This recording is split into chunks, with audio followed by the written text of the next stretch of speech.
Welcome back, ladies and gentlemen, to the podcast. It's been a while. It's been a while since I've been podcasting, but it's great to be back. And it's great to be back with this conversation. So today we're talking to Dr. Eric Bender. Dr. Eric Bender is a triple board certified psychiatrist. And in this conversation, we have so many brilliant chats about things that are very prevalent in society nowadays. For example, ADHD, the symptoms of ADHD, how you can treat ADHD, and also, is TikTok and the rise of social media leading to more ADHD? We talk about relationships, we talk about dating apps, we talk about the fact that dating apps are more of an addiction now, in my opinion, than actually a way to find a partner.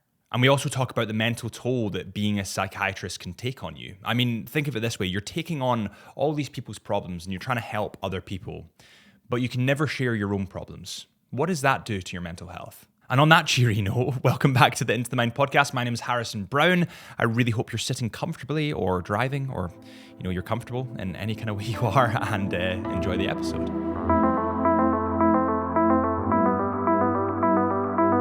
I want to give them that space and make sure this is their space. So that's why I talk less than I listen, because it needs to be their space. I don't want to burden them with my issues. That's why it's a private relationship with a psychiatrist or a therapist. You don't know a lot about the therapist because you're supposed to take up the space. It shouldn't be that the therapist is a focus. So sometimes I'll share something. If I really feel like it'll help a patient, I'll say, I don't share much about myself, but maybe it'll help if I share this. But I do make comments. I do make observations. And at times I'll really challenge people to say, have you ever thought about things this way? Or I wonder what it's like that way. So my talking is more asking questions and maybe answering some of their questions or just observations that can help guide someone to understand something in a different way. And is there any probing question that you'd ask? I mean, we've had quite a lot of people on the podcast, some FBI agents, we've had hostage negotiators, we've had some incredible people that they know how to get information out of people. And is there any specific questions that you'd ask in order to get that information out? Does that kind of make sense? It makes sense. I think when people think about CIA and they look on TV and watch hostage negotiators, I think they think this person is trying to get something. They're trying to get the person to do something. I'm really trying to get someone to understand a situation, or I'm really trying to understand a person. So it might seem a little less nefarious than maybe you imagine when you think about a CIA agent or a police interrogation, something like that. But I do ask a lot of questions. I've told people I sometimes probably ask several hundred questions a day, and it's because I want to be curious. It's because do I just want to be curious? I am curious about people. I want to know what makes them tick. I found that in medical school, I was much more drawn to understanding a person's story than talking simply about medical issues or surgical issues. So I really do want to know about people, and I will ask questions, and I'll try to just create a space that's comfortable for them. Again, making sure that they feel like this is their space. And if I feel like someone's having a hard time talking about themselves, I'll make a comment about that. It seems like it's really hard when we're talking about this issue. I notice you don't say a lot, or I notice it seems hard for you to comment about this. I wonder if you have the vocabulary to talk about how you feel. So starting with things like that, just being very curious and wondering, and that can open up a place for someone to start sharing about themselves. And how would you make a place just thinking personally, if I had something that I really had an issue talking about, whatever it might be, there was emotion surrounding it, whatever it is, how would you make a place safe? Because surely a lot of the time you need to build a rapport with people in order for them to fully kind of trust you, right? Yes, absolutely. And that's exactly how to do it is to build a rapport, to be with someone and to let them know you are on their team. This is not you against them. This is you together. In a good therapeutic relationship, you should feel understood. The therapist should be curious. The therapist should make you feel like you are not being judged, but you just have to be you. That's what I tell people. You don't have to do anything. You don't have to bring anything here. You don't have to bring topics. Your only job is to be you. And I'm giving you permission to be you. So that's really what I try to do. And then if something's really difficult, we can get into that at the pace of the patient. I don't want to be ambitious or overly ambitious and think, oh, we need to talk about this. We need to talk about this. I want that to come naturally because it also means more to the patient when it comes from them directly, as opposed to me leading them somewhere. Now, there are times when I really think someone's right about ready to understand something. So I'll try to ask a few more questions to get them to see and connect the pieces themselves. But if they're not ready for something, I don't want to push that. And I'll even say at some point, if you want to talk about that, it might be worth it. Sounds like there's a lot there for you, and we can find ways to talk about that. I'll try to help you find the words if that would help. So definitely going at a person's pace and realizing where they are with something. That's an important part of my job. So you think it's almost like you're kind of showing them the door, but it's up for them to walk through it. Exactly. And sometimes I might have the wrong door, and I really tell people, please tell me if I'm wrong. I don't want to misunderstand this, or does it sound like this? And I really like it when patients are like, no, that's not quite it. It's this, because then I know that they're thinking about it in a way that will help me understand it. And then we can, again, be a team and understand this together. Have you noticed a difference between the way that males and females interact during therapy with you? Because I know that, for example, I was reading this study the other day that most males, when they talk to each other, they sit at like an angle, and a lot of the time they have to have something that they're fixated on in order to chat. For example, literally today, I went to the gym with one of my pals, and while we were doing weights, we would end up chatting about whatever is going on in our lives. But there seems to be a disconnect where females can kind of go, well, let's meet up for a coffee and a chat. Guys need to be doing like a sport or a physical activity in order for that connection to arise. Yeah, I think, the gender stereotypes I want to try to avoid, but I'll tell you that what I have some hypotheses about this. I think that traditionally males don't talk about their emotions much. And so direct eye-to-eye contact can be pretty intense and sometimes threatening. It's very similar to when I see adolescents. Eye-to-eye contact is very threatening to an adolescent. So if you have something else you're doing, some other shared activity, you can get a lot more from the teenager. So I have a few arcade games that I'll play with some teenagers because it's much easier to focus on Street Fighter 2 and to figure out the moves together. And then I could say, so how are things going in school? Or how is everything at home? And then they're able to talk as opposed to this very intense eye-to-eye thing. And I think males traditionally haven't talked a lot about their emotions. And I find that I do see a lot of male patients who don't have words for their emotions, but I also see a lot of women who don't have those words. And in that sense, I'm trying to help them. That's called alexithymia, when you can't actually name your emotions. I'm trying to help give vocabulary to people because they've buried their feelings for a long time for whatever reason. So with males, traditionally, again, they don't talk much about their feelings, so they might need another activity. Or I find we'll have to talk about something that might be a little surface, and then I can go deeper, and then I have to pull back. It's almost like driving a stick shift car, which I know in the UK, you guys still do a lot. And you have to back off at certain times, and then you push a little bit, then you back off and you push a little bit. So it's really, that's what I love about the privilege I have to sit with people is to really figure out how does this work? How do I drive with them? How do they drive? You used a really interesting word there. What was it to describe someone that's pushed their feelings far down? Sure. Alexithymia is the state of not knowing the words to be able to describe your emotions. So alexithymic is the descriptor for a patient. Got you. And would you, again, you're right not to stereotype, but would you say that more males have that than females? Like, can you see a split from your end of things? I would say I get a lot of calls from people's wives who say, I think my husband needs to come and see you. And then I'll say, can you have him call me, please? So I think even in that introduction, it's just that a lot of men value or do other things more often, more frequently. And I shouldn't even use the word value. A lot of men do things more frequently that don't involve emotions. So it's even having them come to me and say, I'm really struggling with this, or I find it really hard with this. And sometimes I'll work with somebody for years before we can say, okay, that seems to make you sad. Are you in touch with that? Is it just a concept, or do you actually feel that? How do you feel that? What does that feel like? So it again, I think historically might be more in men, but I do see that in women too. A lot of times if there's childhood trauma or there's certain stresses, there's anxieties, there are reasons people have felt to push their feelings away. So they haven't developed a way to talk about them. Yeah, and they've not developed a way to cope with them. And I think coping, the pushing it away was their way of coping with it.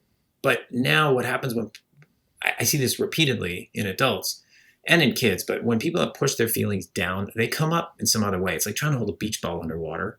At some point, it just shoots up and it comes out in ways that don't necessarily help them. So they might have relationships and they start to resent something, but it's not that they resent that person. It's the feeling they have that maybe a feeling from a prior relationship in their life that they haven't really processed, or they start to get really angry, or they get really sad and withdrawn in certain situations, or they don't know how to respond. So in those cases, I'm really trying to help someone understand what's going on and how do we talk about this. Do you think that some of these issues, mental health issues, are situational? Like, do they rub off on each other? Like, if you sit around people that are depressed, is it possible that you could become then more depressed? There is a term called folie à deux. Excuse my French; it's horrible, but it's shared madness is what it's called. That was actually the subtitle for the second Joker movie that just came out. You can have situations in which someone is psychotic, meaning they've had a break from reality and they aren't able to really understand what is real or what is a hallucination, something they might be hearing or seeing that other people don't see or hear. And that, if you live with someone who is psychotic, sometimes you can have a shared psychotic or delusional belief. Typically with depression, it's not that it's contagious in any way. It can be sad to see someone so sad. And that can actually make someone feel down, but it's not that it's necessarily going to make them feel depressed. And there's specific criteria for depression that define depression versus a sadness. And so again, you don't necessarily get depressed being around someone who's depressed, but you might really feel for them, or you might feel really sad, and you might just feel down because you're seeing them upset. Have you ever felt upset before? Like, I can imagine that you see a lot of clients and you're trying to help a lot of people, and I'm sure that unfortunately, like, some of them, it takes a while to help them, or they can't be helped, or they don't want to be helped. Does that impact you in any way? I think that's a great question. A lot of people ask me that. I always remind myself it's such a privilege to sit with people during some of their most difficult or most joyous moments. So I've seen people getting married. I've seen them having children. I've seen loss of family members, deaths, divorces, retirements. I find retirement one of the hardest things for people to deal with because the way they've defined themselves by what they do has suddenly changed. So I continually remind myself of how fortunate and lucky I am to sit with people and to share these intimate moments. And that gets me through anything that might make me sad, because I will feel sad with someone and I can feel sad for them and what they've gone through. And then I think, what do I need in my life in order to help them bear this? Me breaking down in front of somebody isn't necessarily going to help them. But at the same time, I will show some emotion. I might tear up or something with someone. But I don't want it to become about me having to take up that space with my sadness. But yes, I do get sad just thinking people have gone through a lot of really sad things. And I, again, remind myself, wow, I'm really fortunate to be here with this person as they talk about this and to hopefully help them feel not alone with something. Yeah. It's funny what you said about retirement there. Do you think that's something to do with, like, I know that when people have a job and they have their kind of clan almost, right? You've got tons of friends through this job.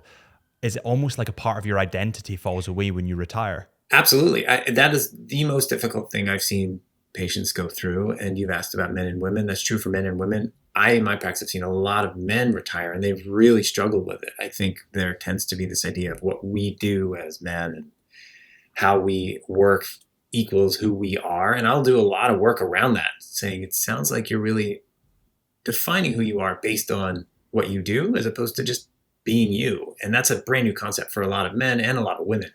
But I do find that when people retire, they had a community. They had what they thought was a purpose. They had an identity that was defined by what they did or was around what they did, the group of people they saw every day. That is the hardest thing, I think, for people, is when they suddenly stop and they have to figure out what's next. Some are very excited. They're like, yeah, I know what's next. I'm going to read every day. I'm going to walk every day. I'm going to do this. But others really, really are lost. And that's very hard for somebody because it feels like they have to redefine who they are, or what was there is completely gone. But it's not completely gone. I have to remind them, people wanted to be around you because of who you are. Yes, you're surrounded because you share that same job maybe with other people. But what about who you are now? How do you bring that out into the world? So it's a brand new set of questions for someone to answer. And do you see them kind of falling into, is it depression or anxiety that they kind of fall into after the retirement because they don't have, I feel like when you don't have things to focus on in the future, you concentrate on the past, and that then makes you anxious or depressed sometimes. So my kind of thing is always be busy, always be doing something, and that can be very hard for people. But I do think that potentially helps in with your mental health. Do you see when they don't have as much on that they fall into that kind of depression? I think when people fall into the depression during retirement, it's because they really wonder if they have any value. They really feel like, wait, I used to be a teacher and people would listen to me, and I had a lot of people that looked up to me, and now I don't have any of that. So what value do I have? So I think when they equate their value with what they did, that's when I see them falling into depression and maybe doing what you said, which is they'll look back at years when they felt important and now they don't feel important. So that opens up a lot of challenging developmental stages for people. We're still developing. We're constantly evolving. So even people in their 70s, 80s, 90s, they're still trying to figure things out. They're still trying to evolve and looking back in their lives and making sense of it. And what did this mean? What does that mean? Is there still meaning in my life? So there are a lot of questions that do come up, and it's very difficult for people. Yeah. And would you say, like, I know that there's terrifying statistics, especially over depression, but anxiety as well, on just the increases and the rise, and especially over COVID, there was this monumental boom in prescription medication for mental health. What do you think has caused the kind of increase in depression or anxiety? I think as humans, we're wired to have relationships with people. And when we can't have them, we get anxious or depressed, isolated, withdrawn, whatever it is. When you feel disconnected from people, it can be very depressing and it can be very anxiety provoking. And COVID and the pandemic certainly did that. I think another thing, even pre-pandemic, that I had seen, because I'm also a child psychiatrist, I think many people, at least when I was younger, you could come home if you were having trouble at school and you were being bullied at school, if there were other issues at school, kids could come home and not have that experience for at least 8 to 10 hours. It was a break. When the internet came around, social media came around, there's no break. Like, kids are constantly under fire in some ways if they're getting bullied. It doesn't stop. It's not just in-person bullying, it's online bullying, cyberbullying. And that is incredibly anxiety provoking to go through that, and depressing, and you can feel awful. When I see kids that are going through that, they feel awful. And so that really can make a rise in anxiety and depression, even pre-pandemic. Do you see an increase in the anxiety levels of children and kind of youthful people nowadays with the rise of mobile phones? I mean, I know for a fact that my phone makes me anxious. Bitter. Like, just the emails pinging, like 2 a.m, I'll be up looking at my emails, checking if guests have got back. Like, it gives me anxiety at my age. I can't imagine how I would cope with this at 11 years old, 10 years old. Yeah. And that's so there are a lot of movements in the United States. You might hear a movement called wait till 8th, like don't get a kid to a phone till they're in 8th grade, which is usually when they're around 13 or so. So they learn how to use it. There are a lot of campaigns to wait on getting kids phones, but yes, you can certainly see more of that. And I think it's interesting. A number of years ago, I was seeing a high school student that went abroad and didn't have service on their phone for about a month. When I saw that teen again, they were telling me, it was awesome. It was so great. I didn't have to look up my phone for a whole month, because that's how they feel a part of something sometimes is, oh, this group is online, they're doing this, or this group is posting about this. To not have to worry about that was just liberating for this teenager. And I've seen that again and again. People love summer camps where they're not allowed to have their phones or have a break from it. And sometimes it needs to be forced. So yes, there's an increase in anxiety, I think, with these devices, and always needing to feel attached, whether that's to work or to a friend group or to whatever it is. Yeah, I do think that people need to kind of, as you described there, like the summer camp, I feel like people need to do something that involves manual work in a group where they don't have their phone, because that will alleviate some of the pressure. Because at least for an hour of the day, you've got your phone away in a locker or wherever it could be. For me, it's going to the gym, or it's podcast guests, or photography and videography. A lot of the places I go, I don't have service, and it's your mental health is so much better. Like, you don't understand the push that it has on you. It kind of puts you under so much pressure, and you don't realize until you're out of that loop. Yes. And you know what's interesting? This is where I'm starting to see it in my patients. So I have a range of patients. I can see kids down to single digits, and the oldest in my practice at one point was 91. So I was seeing a huge range. And I see a lot of people in their 20s, 30s, 40s, 50s dating. This is where I see most of the digital pushback happening right now, is people trying to date. And what I think happens with human beings is we do have best connections through shared experience. Just like you talked about, whether it's manual labor or something like that, everybody having a phone isn't necessarily a shared experience. So I think the connections people are making, it's getting harder and harder for people to connect just by seeing a picture online and deciding whether they want to meet somebody. And I have patients telling me, I just want to meet somebody in person. I just want to meet somebody organically. So I think there is this craving we have to have these shared experiences and to feel close to people that way. I think a digital diet is very healthy to have people push those phones away. The technology's here, it's going to stay, and there's a lot of good to it. It's just that there can be a point at which it's too much. Some research has shown on social media, you can get to a point where it does really help make you feel good, but then it peters out and it goes down and actually causes more issues mentally. So I think we need to understand where the limits are and definitely have shared experiences, whether it's, as you said, manual labor, or just going outside, walking with somebody, playing a game, whatever it is. Right, let's just take a quick break there from talking to Eric to talk about Chisholm Hunter. So throughout my life, I've always been infatuated by luxury watches. The mechanical things that you put on your wrist that measure time. There's a beauty about them. And Chisholm Hunter are the family-run place to get your next luxury watch. If you are looking for your next luxury watch, head to chisholmhunter.co.uk. That's chisholmhunter.co.uk. They're authorized retailers for Tag Heuer, for Tudor, for Vacheron Constantin, for Blancpain. They're authorized retailers for pretty much every single watch brand.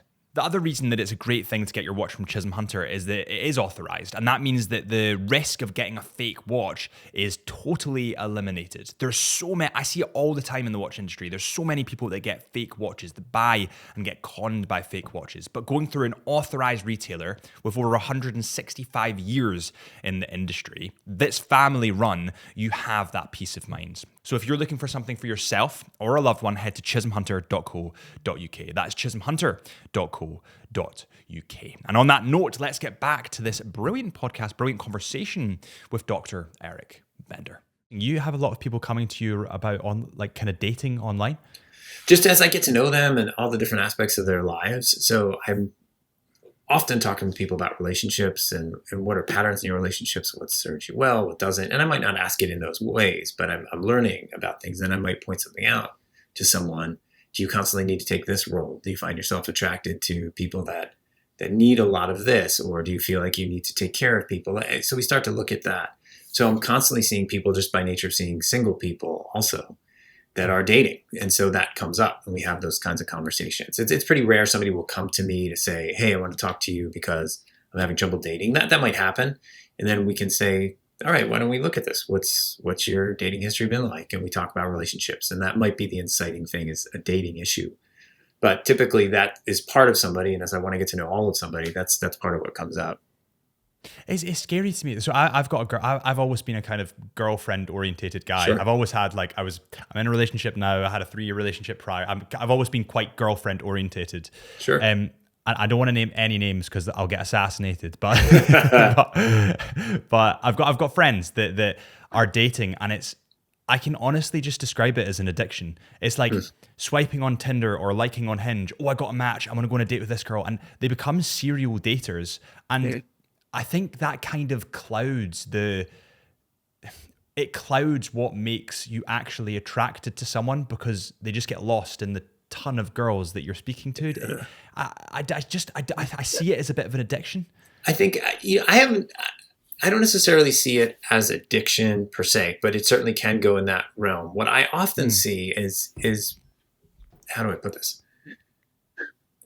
I think all of us as humans, we have ideas about ourselves. Some serve us well, some don't. Sometimes we think fairly badly about ourselves.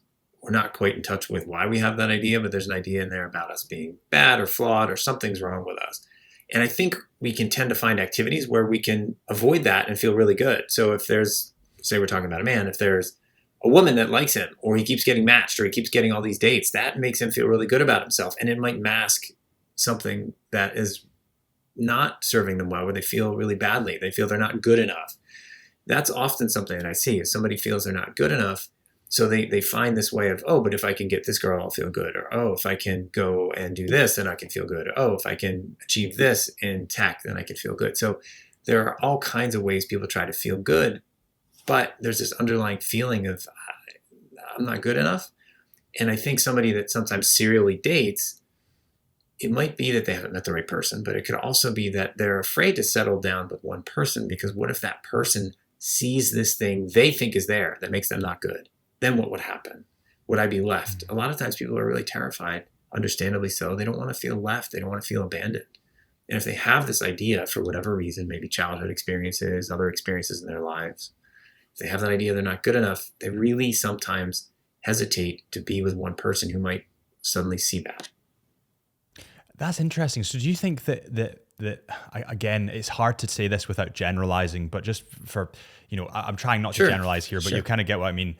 Do you think that people that are driven by insecurity, and I myself was definitely one of those people, so I'm not kind of a polarizing that group, but people that are driven by insecurity are often the kind of serial daters, the ones that kind of have the insecurities, maybe are the ones that kind of can chat to girls and then all of a sudden they fall away because they don't want the girl to actually get to know them. It's kind of more of a facade. Sure. I think I'd rephrase it. I think your phrase about driven by insecurity, the way I understand things, and this is just my view as a psychiatrist, is I think we've all had experiences in our lives that really impacted how we see and interact, how we see the world around us and how we interact with the world around us, people, how we have relationships.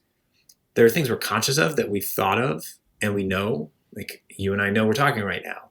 And then there are unconscious things that just get set in your bones, and they are internalized ideas about how you live and go about doing things in the world. And I think sometimes experiences can make us feel insecure at times.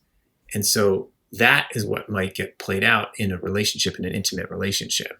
And so therefore, to not let somebody see this bad part of us, this part that we think is wrong, even though there might not be anything wrong, it's just a feeling we have. Yes, in those cases, sometimes it's really hard for someone to settle down. That idea is very scary. Do you do relationship counseling in terms of? I see couples. Yes, I see couples, and then individuals. I see a lot of individuals partnered or dating. So we do have conversations about their relationships, or I will have two people together and talk about that.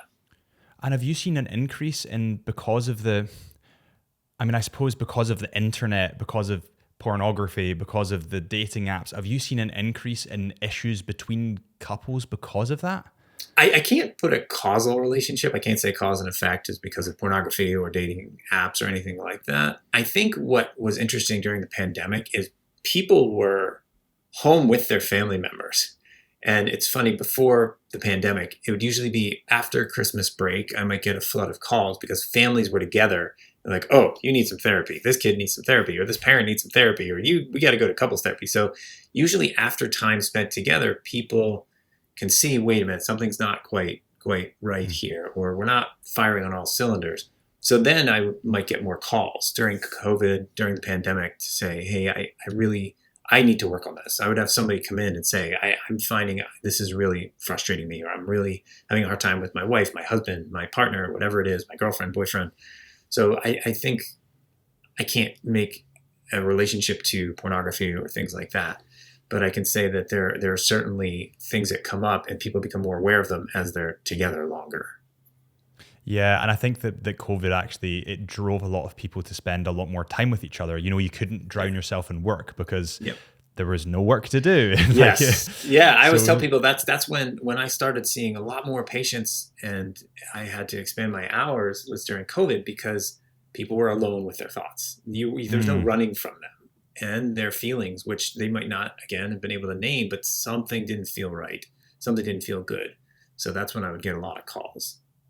it's weird. Over COVID, I saw so many. So I'm 27 at the moment. So during COVID, Christ, I must have been like 21 when it started. Sure. Maybe 22. I saw so many of my friends either break up with their partners or move in with their partners. It was like one or the other. Yep. It was make or break for a lot of people because it put couples under a lot of pressure, like spending 24 hours a day, every day, and there's no escape. There's, you've got, essentially, you've just got your garden if you're lucky enough to have that, and your house. It was tough for people. It was. And I had some colleagues that would tell me, I'm seeing a lot more divorce during this time. And then others of us would say, I'm seeing couples actually get together more. They're rediscovering themselves and how to be together and what to do.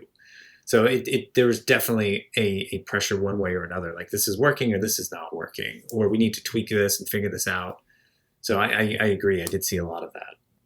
And did you see any issues like during the COVID times? I mean, I found it was what was concerning to me, especially was in like young teenagers that need socialization that were not getting it because they couldn't go to school. That's what scared me, because that must have had an impact. Did you have a kind of knock-on effect? I experienced it a couple different ways. I have a good friend and colleague who's the head of a school, and he told me, he said, it is so bizarre for us to be telling kids to stay away from kids when there was that social distancing and the worry. He's like, it's just weird to tell kids to stay away from each other. And I think I did see some anxiety in younger kids, like, am I going to get sick, or what's going to happen if I get sick? Because we didn't know, especially in the beginnings. People were dying. So many people died of COVID.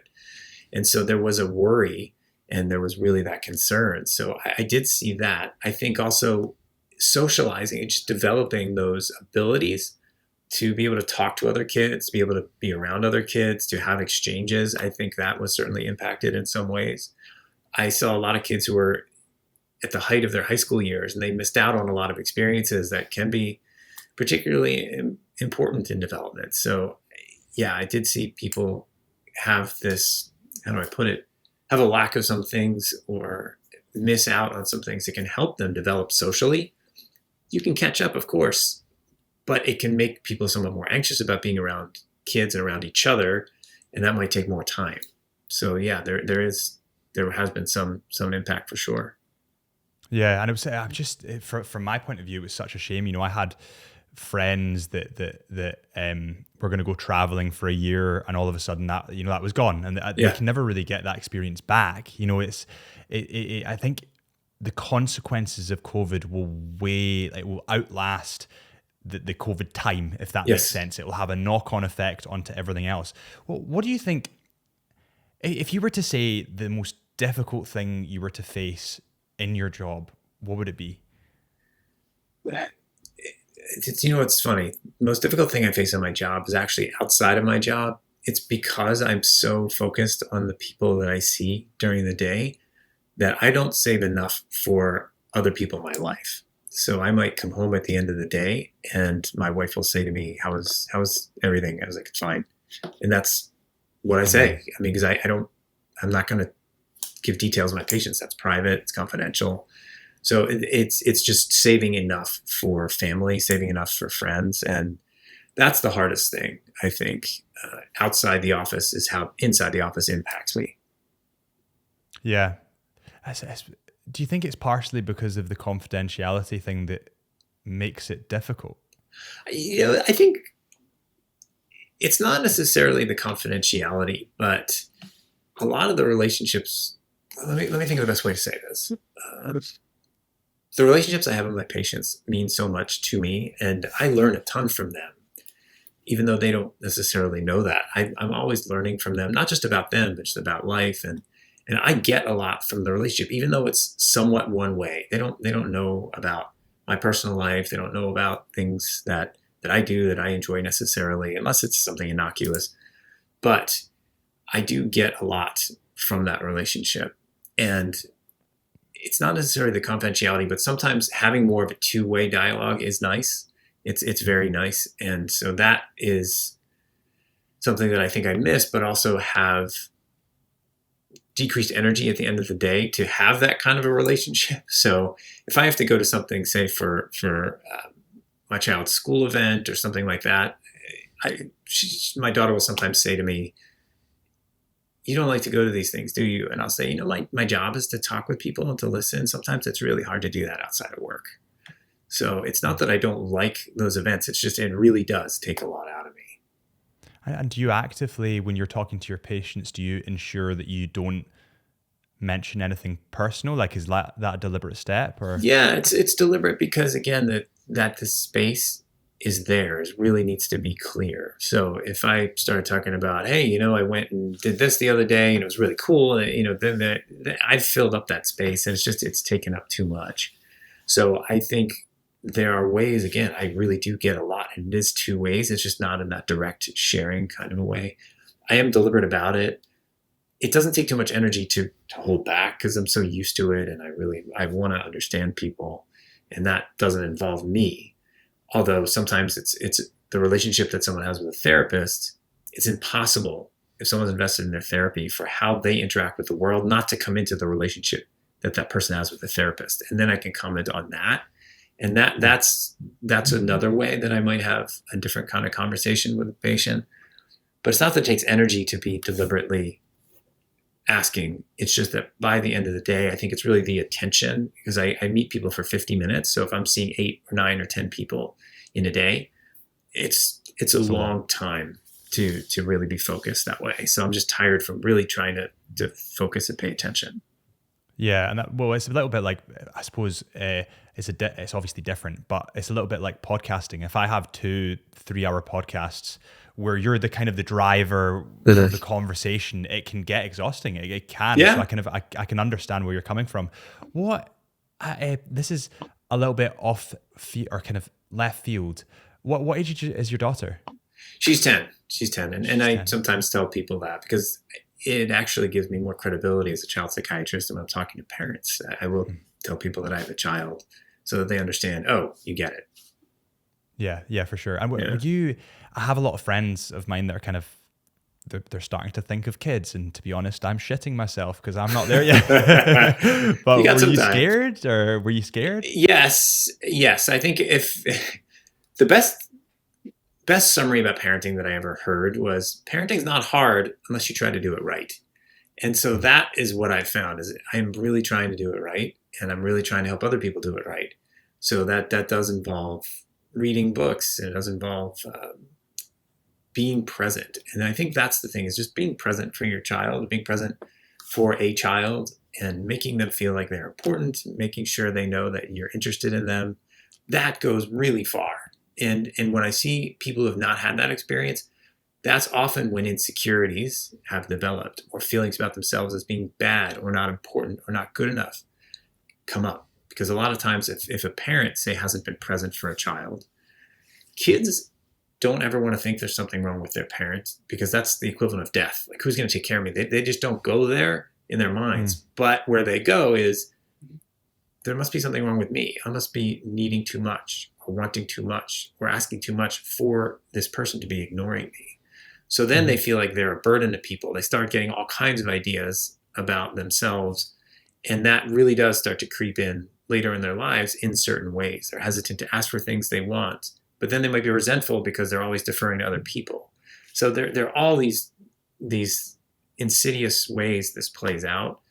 So yes, as a parent, I want to make sure I'm doing this right. And I want to make sure that my daughter, and that all the kids that I see in my practice, and all the kids of the people that I see in my practice are able to experience parents who are interested in them and present for them and curious about them.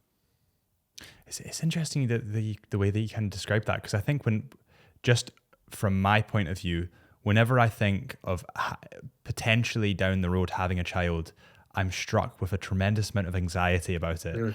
Is that natural? Yeah, I was going to say, well, what's the anxiety you feel?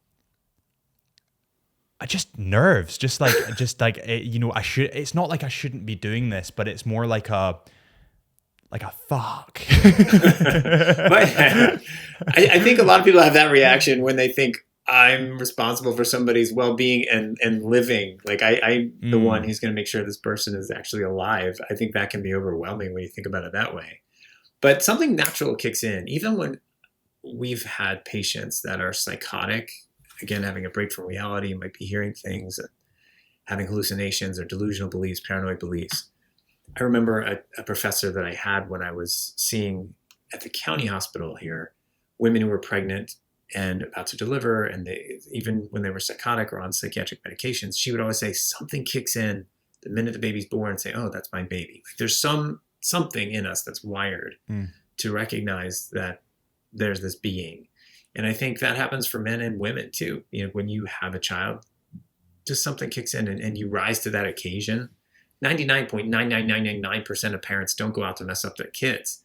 And the ones that do, oftentimes if they're overlooking something or they haven't dealt with their own stuff and that comes out. So, there's a way it can certainly be daunting, but there's a way you're just present and you're recognizing that you need to rise to this occasion. And that will kick in. I'm confident that will kick in you when you do have kids, if you do have kids down the road. Yeah, and would you say it's the best? Like I've heard tons of podcasters. I mean, Joe Rogan's a perfect example of someone that talks about kids, and he says it's the best thing I've ever done. He says that I look at people without kids, and I feel sorry that they haven't had kids because it's something that everyone should experience. Would you say it's one of the best things you've done? I always hesitate to say that because a couple things. I don't think having kids is for everybody. I also think that. Let me think of the right way to say this. I think I was shocked when somebody told me this, and then I realized a couple of years later I was very, very happy to hear it. This is something somebody told me about 20 years ago. They said to me, this is way before I was even in medical school. I wasn't practicing as a psychiatrist now. They said, sometimes having kids isn't great for your relationship.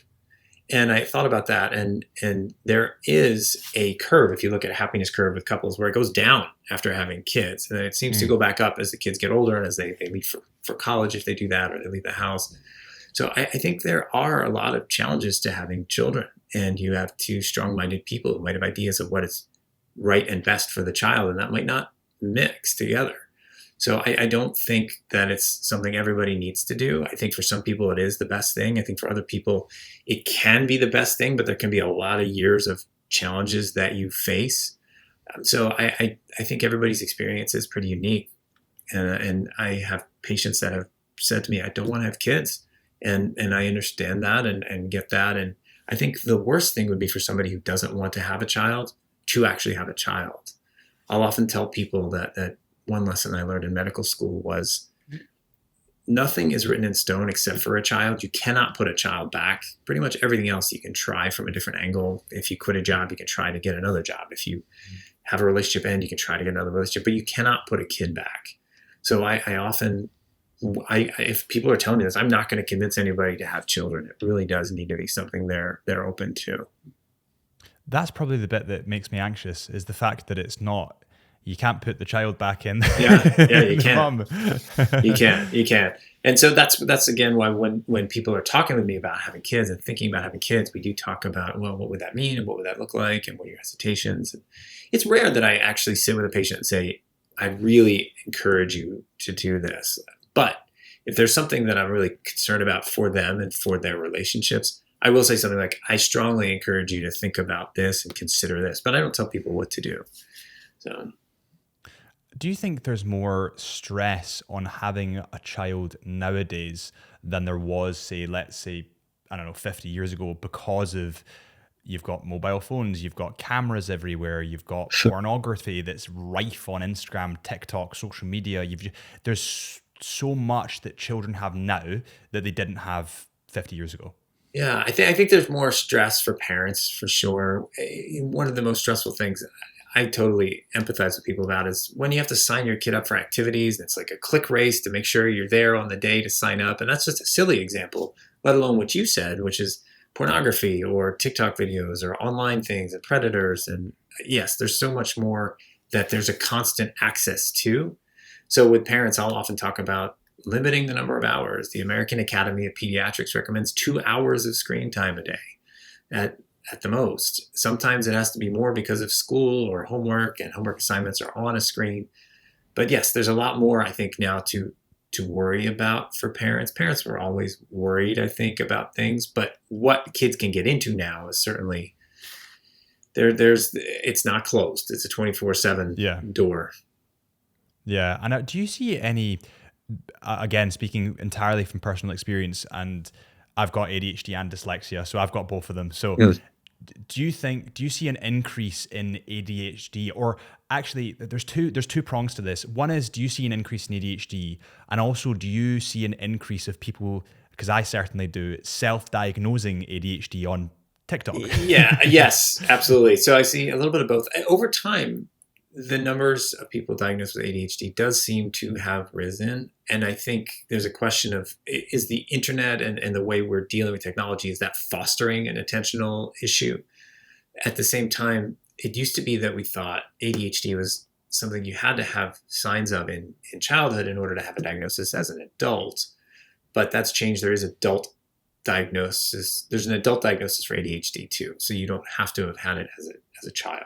So I do feel like I see it more, but I see even more people diagnosing themselves with ADHD because of TikTok or other things online. Or in the psych emergency room when I used to work there, people come in and say, I think I have ADHD because when I'm on cocaine, I'm much calmer. I'm like, that's not a good way to diagnose ADHD. There's actually criteria you have to meet. So yeah, there are certainly people diagnosing themselves with that. And those stimulant medications that help with ADHD are rampantly abused because it does help people focus sometimes. So yeah, I see that all the time. So you can actually have ADHD when you're a kid and then grow out of it? You can, yeah. It used to be maybe about 30% of kids don't need medications after adolescence, which we now know goes into the early 20s. Your brain finally forms. The last part to form is that prefrontal cortex, which helps you with executive functioning and planning, skills that are sometimes difficult for people with ADHD. So early 20s, after that, you might not need medication.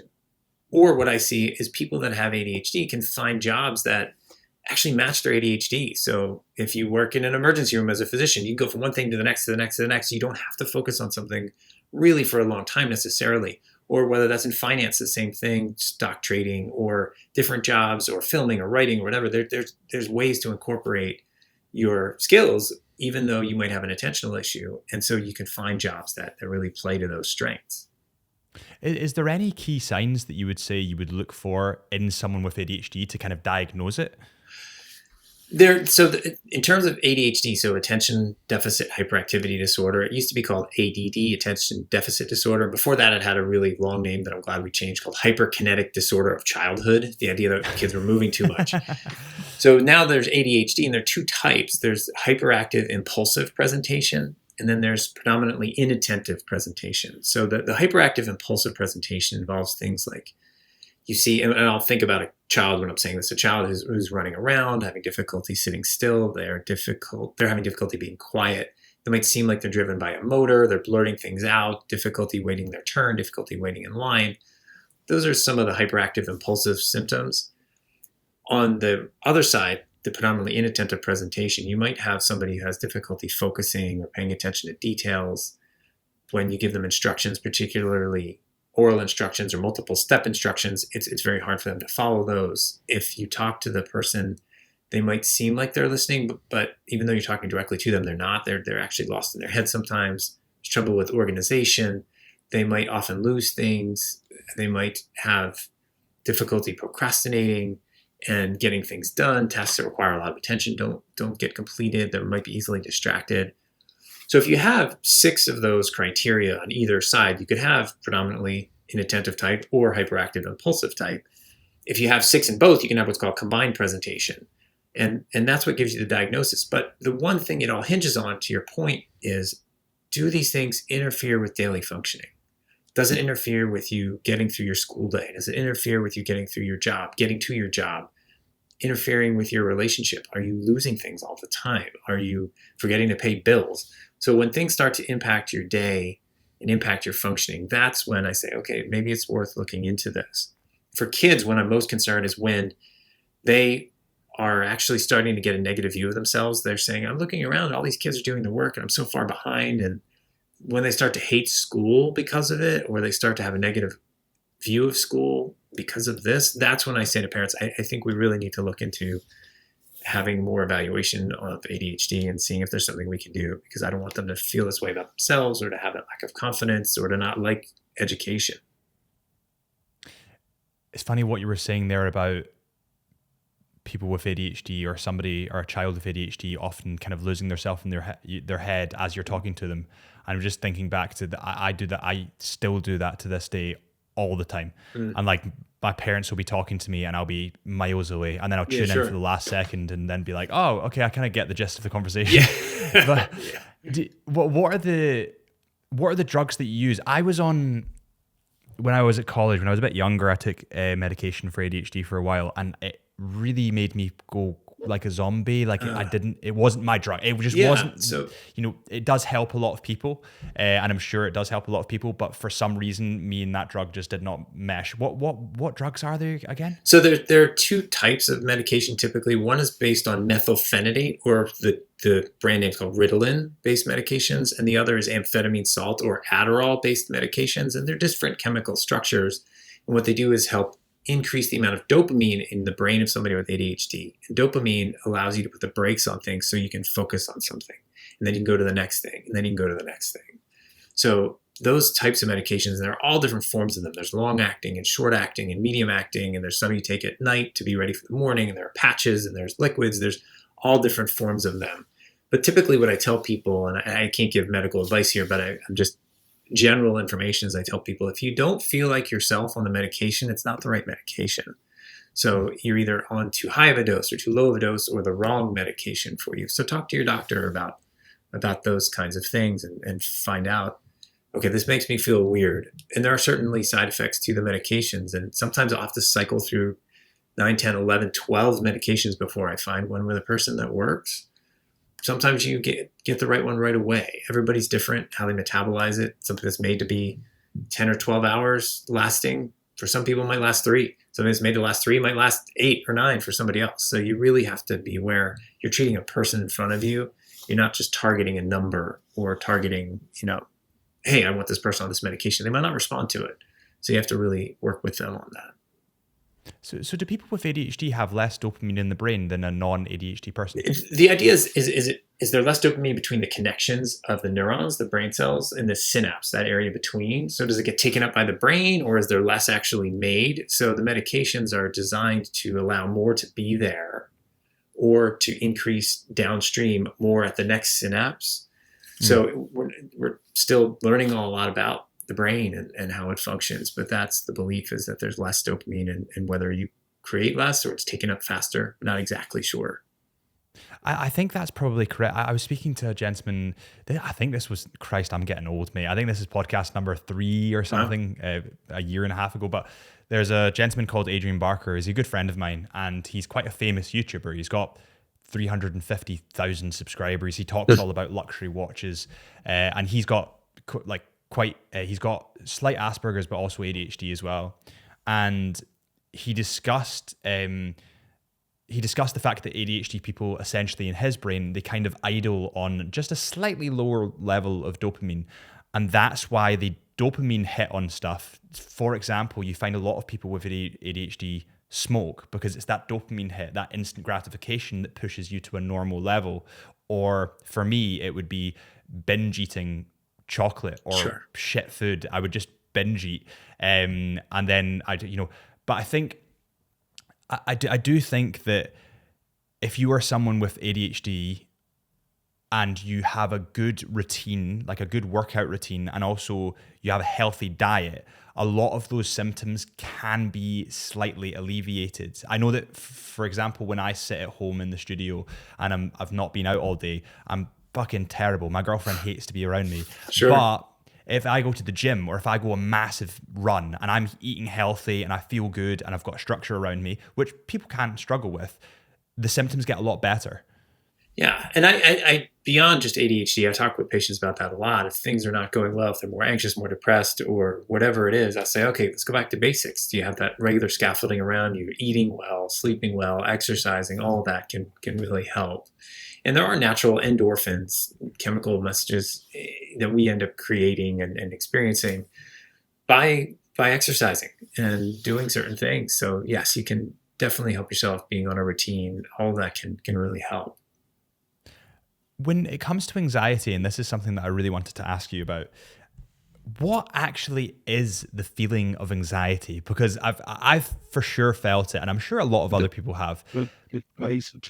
But what actually is it? Why, like, I get tingles in my head all of a sudden. I'm like, oh fuck, like something bad's gonna happen. Yeah. What is that feeling? This is a great question. So we were built, imagine it as prehistoric humans, we need to make sure we're not going to get eaten by saber-toothed cats and other things around us. So we had to have some level of anxiety or something that makes us concerned enough to look over our shoulder and make sure we're going to do a job well, gathering our food well, hunting well, whatever it is. Anxiety is when that feeling gets a little out of control or a lot out of control, and you're constantly worried. And again, the key is, does it impact your daily functioning? Are you worried to the point where things you want to do, you can't do without worry, or you can't do something without this awful feeling? Some people get physical sensations like you described, or sometimes they call them somatic or body sensations when they're anxious. They might get tingling in their head. They might get stomach pain. They might have tingling in their fingers or their toes. Other people describe this tightness in their chest. So you can get physical symptoms with anxiety. And anxiety is excessive worry-like feeling. And it can feel different for every person. Sometimes it's not a physical feeling. Sometimes it's just an ongoing, constant thought. And this is really important to know, that people sometimes think they have ADHD, but they actually have anxiety. It can feel like you can't concentrate when you have anxiety because you're going from one thing to the next. Oh, what am I going to have for dinner? Oh, I got to do this. I got to go here. I got to go here. That can sound like an ADHD picture, but it might be worry as well. So anxiety presents itself in many different ways. The other thing I tell people is anxiety is this great blanket. It's this thing that covers up, oftentimes in my experience, emotions that are harder for people to feel underneath. That can be anger, it could be sadness, it could be guilt, it could be all kinds of things. It's easier to feel anxiety because people might feel like they can talk about anxiety or say to somebody, I'm worried about this, but they can't talk about feeling sad. They can't talk about feeling angry.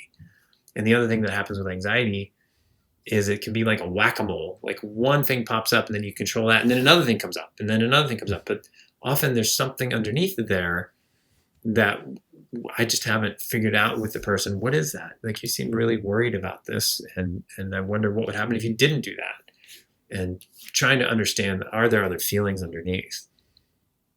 Have you ever read into the keto diet at all?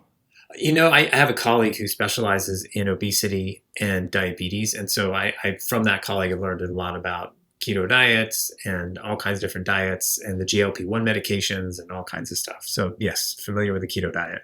It really, I found it fascinating. We had a gentleman who's now at, I believe it's Harvard. It's either Harvard or Oxford. He's the guy, you know, when you talk to someone, you think, I'm really dumb. Sure. He's one of those guys. But we've had him in twice. He's called Ali Houston. And I'll send you the podcast after. I think we had him on for episode 1 and episode 20 something. Okay. But he talks about the correlation between your body running on ketones or running on carbs. And that's the two different energy sources that you can kind of create in your body. And your brain, when it runs on ketones versus carbs, it runs in a slightly different way. And he describes, he made a better job of describing this than I ever will, but he describes the change and he describes why there's the change. And there's been case studies on people that have had psychosis, bipolar disorder, depression, who have switched to a ketogenic diet. And because they're no longer running on carbs and they're running on ketones, the wiring or whatever is going on in the brain changes and it cures them. And I'm wondering, do you believe that, or do you think it's maybe something else? You know, I don't know the biology, the neurobiology to say it's rewired this way or this is how we're functioning off of that. But I will say that I have had a colleague who had a seizure, and that colleague ended up learning the ketogenic diet is beneficial for people who've had seizures. So there's certainly something that we're doing in our brains that seems to benefit us when a ketogenic diet can help somebody have fewer seizures. So the carbs would be simple sugars that we're putting into our body, and the ketones, you're ending up breaking down some fat and getting the energy from there. I don't know what the difference is in terms of how our brains take that in, but there's certainly evidence that it does respond differently.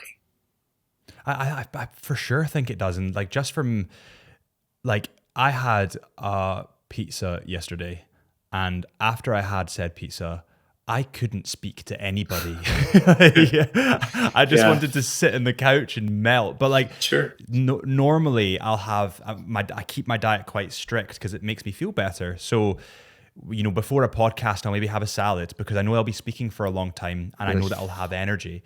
And I think that there is something, a correlation between diet and mental health. Do you see Yes. that? Absolutely, yes. I mean, those things I can speak a little bit to. I mean, when you've loaded up with carbs and then you have that sugar spike and then you have a crash and you go hypoglycemic, you are going to be slower. You're not going to feel like you can function very well. So I do see that, and I do see a lot of people in my practice that have challenges with eating, whether that's overeating or undereating and anorexia, things like that. So I think food itself, just to talk about that, I think that can mean a lot of different things for different people. We're talking about it in the context of energy and nutrition. There's certainly that, but I think sometimes people have a complicated relationship with food and what it does for them. If it's something that nourishes them, yes, or is it something that they go to when they're anxious or when they feel lonely, or what it is. So I think food itself can mean a lot.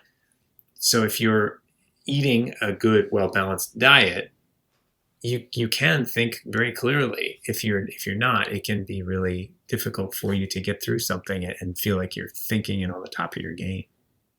Yeah, and I think that it's quite scary. The statistic it's actually really sad because I think it goes to show a lack of education, but also that these huge companies are making just utter garbage and Yeah. selling it as great, and it's really sad to me. I think that the current stat, you'll maybe correct me, you might not know this, but I think it was 46% of the US is now considered overweight. Yes, I think it was actually 3 in 4 people were considered obese. So it's up to 75%, I believe, was the latest Oh figure my I God. saw. But I'll have to give you the name of my colleague who specializes in obesity and diabetes and can talk about all these things in detail. But it's certainly an epidemic here. Yeah, and do you, is that some kind of guidance that you'd give? I mean, it's a difficult one, but I suppose as it relates to mental health, is there guidance that you would give to any of your clients on diet? I do talk about diet and exercise and things like that being important.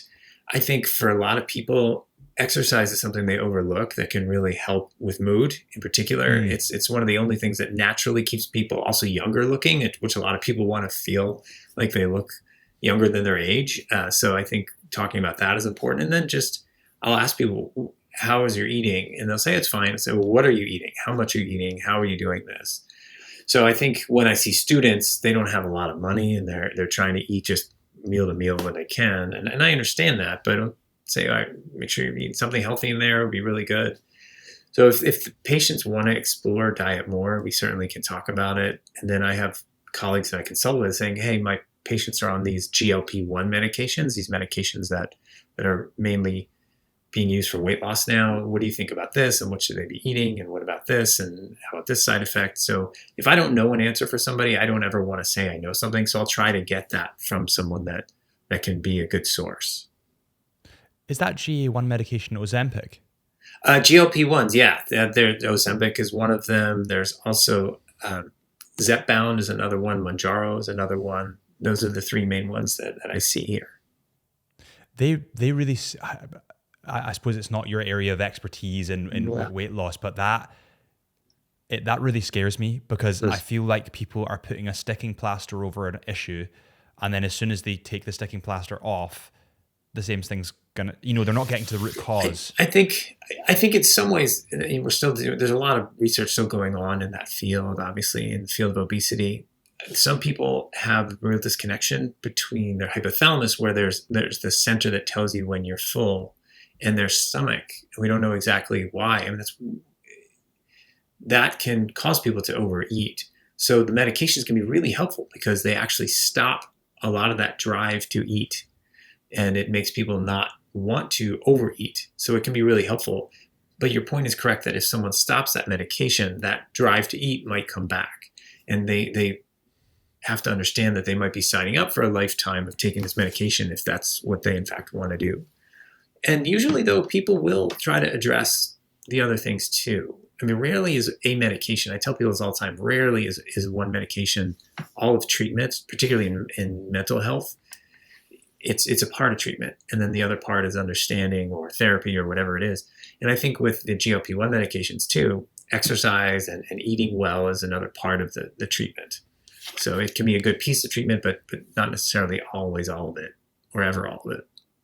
Yeah, exactly. I just think with any of these things, whether it's mental health medication or weight loss medication, whatever it is, people need to understand that it's not a cure. It's a sticking plaster to get. Let's say you're on medication for anxiety or depression. I would see that as more of a sticking plaster for the interim for you to get out of the rut that you're in.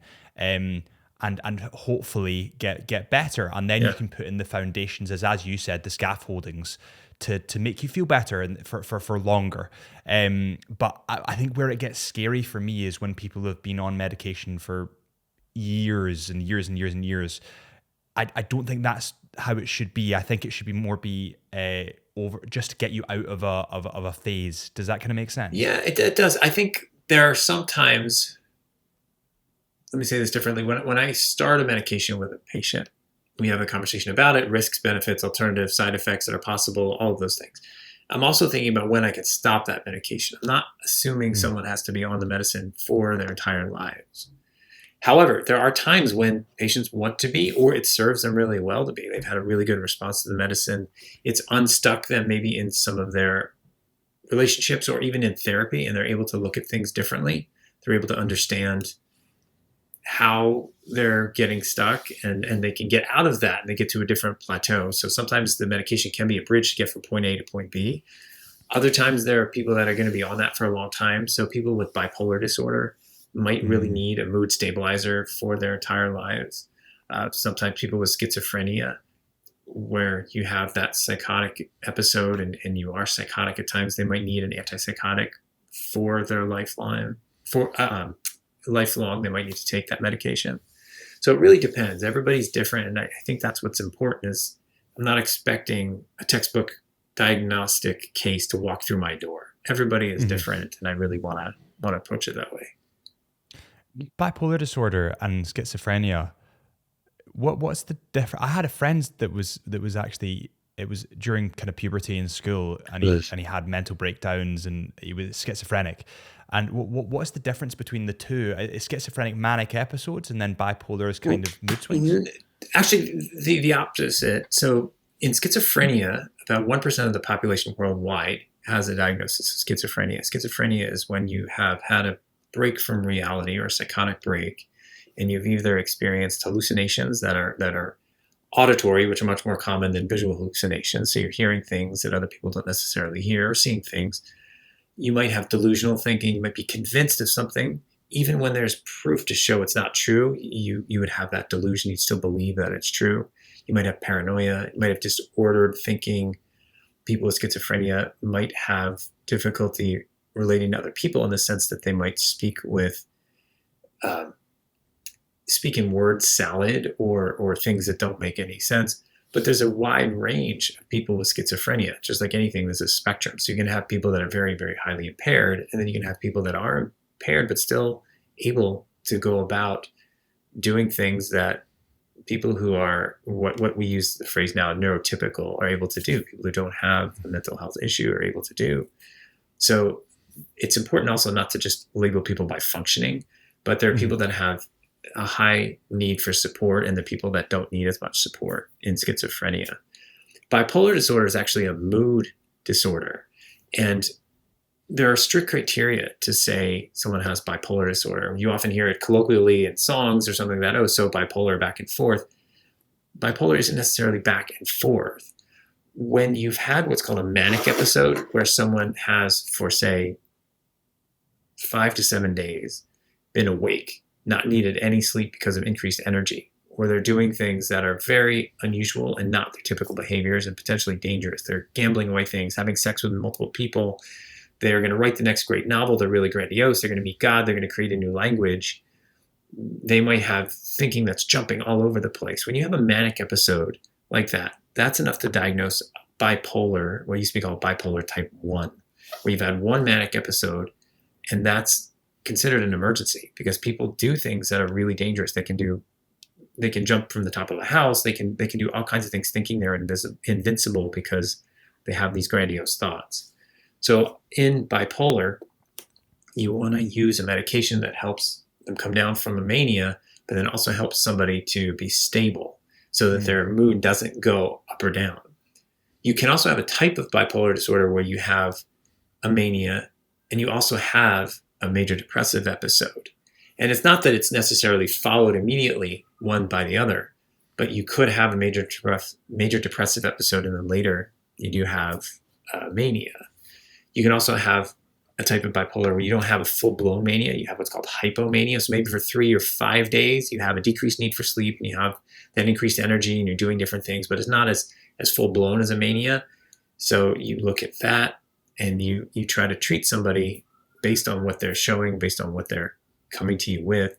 But again, these manic episodes or hypomanic episodes can be considered an emergency. And that's what bipolar disorder is. They're not necessarily having psychotic symptoms. They can, but it's usually within the time frame of the mania. It's not outside of that, as you would say, have in schizophrenia, where it's pretty constant.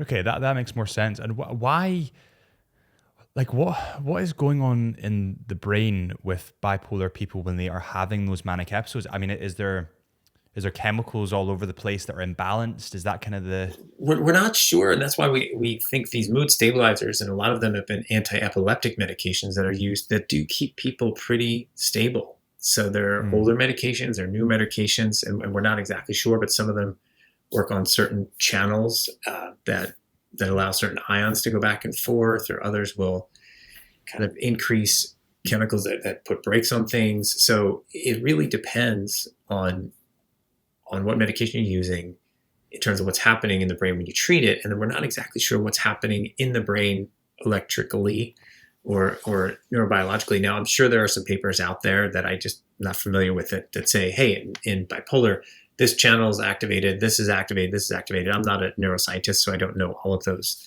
things.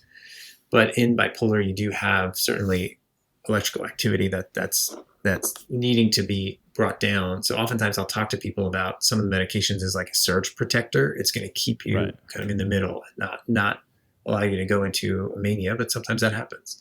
And then you treat the mania and you put the brakes on the mania and help them come back into an area where they're not manic.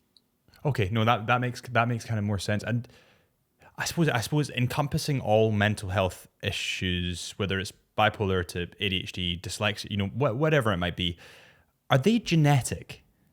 There's a strong genetic component to mental health issues, yes. So ADHD, certainly, if I see a kid with ADHD, often I'll have a parent say to me, I never thought about it, but I think I have that. And then do a full diagnostic evaluation of the parent to send them to somebody who does that. And sure enough, they do have ADHD or bipolar disorder. Is highly heritable.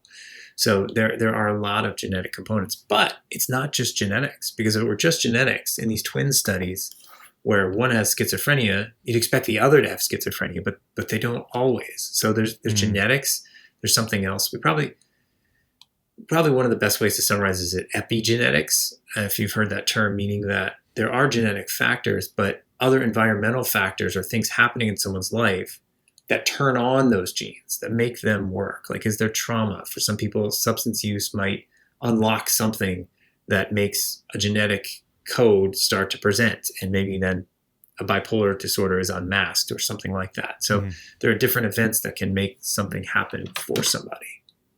I think a lot of people, through research, when they smoke weed, that can tip a lot of people over the edge. Yeah. For some people, they feel great when they smoke weed and they get creative and they get a lot done and they prefer it to alcohol and whatever. You're in LA, right?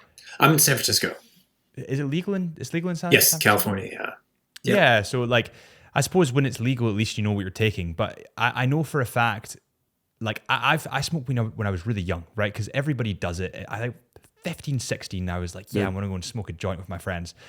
I just had a full-fledged panic attack and never did it again. That happens. And, it happens. And I think that a lot of people that do drugs, though, the serious bit about marijuana is that it can push people with underlying conditions over the edge? It can, yes. And I think this is a conversation I'm having more and more with people, because even 10 years ago, the strains of cannabis are much different, and they're more powerful than they were before. And what I've seen over the last 10 years is I've seen cannabis, whether people are smoking it, using vapes, or whether they're taking gummies or whatever. I feel like I've seen more and more people get more anxious from it. They'll tell me the same story. At first it really, really helped. It really helped. I was calm and I was sleeping fine. But then it started to be problematic and I started getting more anxious. And that is true. I see men and women get more and more anxious. And I also see the real impact of the cannabis on people's motivation. They're not motivated to do anything. And that is presenting itself more and more. I've seen some young men have psychosis. I don't know that it's particularly only in men, but I've in my practice, maybe because I'm a male provider, I see a lot of men. I've seen them have more paranoia, literally people thinking they go outside and are these cars watching me and what's happening. So cannabis certainly is having more and more impact on people in ways they're not realizing, and sleep and insomnia and all kinds of ways. So it takes a while, if you've been smoking regularly also, it takes a while for that to get out of your system. And I feel like I'm seeing, and again, this is anecdotal, I'm seeing it take longer and longer for it to get out of people's systems. And it does unmask certain things. It can unmask a psychosis or other mental health issues. It can cause a presentation of anxiety. Maybe that was there already and it was going to come out at another time, or maybe it wasn't, and maybe the cannabis did something. But yeah, it does impact people in ways they don't realize. I have a theory on that, and I have a theory on why. And again, I'm by no means a health expert, and I have very, very limited knowledge from people that I've spoken to on the podcast. But when you smoke a lot of cannabis, your REM sleep decreases, so you get a lot of deep sleep, but your brain doesn't recover quite as much. And I'm of the belief that because your brain's not getting the recovery it needs, it makes you more demotivated. It makes you, I hate to use the term lazy, but it kind of makes you more lazy, lethargic, because your brain's not recovered. Your body has, but your brain's still not. And so I think that's my theory. I don't know if it's right or not, but that's kind of my theory on why that happens. Well, there's certainly stages of sleep where you repair the body and where you repair the brain. And if you're not getting enough of that, that would make total sense, because people forget sleep deprivation is a form of torture in some places. And so if you aren't sleeping well or sleeping soundly, yes, you're not going to function very well. And it would make sense. I mean, again, I don't know the data behind it, but that would make a lot of sense. What are your thoughts on psilocybin and magic mushrooms? I think there's room for more experimentation in terms of actual studies that show, does this work? What I understand is, people forget this, but a large part of that treatment with psilocybin or MDMA, or ecstasy, is having someone there with you during that experience, during that journey, is having a person there with you. And that connection, again, is really important. Some of the data out there shows that if you look at it, just having a connection with the therapist, with the person there, does a lot. What psilocybin is supposed to do is actually allows you to trust people a little bit more. And so maybe you haven't been able to trust that somebody is there with you and can understand you and can be with you. But when you have that experience and you have someone present, you've unlocked something that allows you then to be able to go to places in your mind you haven't before, talk to people in ways you haven't before. So I think there's some promise there. I'd like to see more data. I think everybody asks me about that because they kind of think, oh, that's cool. And it is cool. It's interesting to see.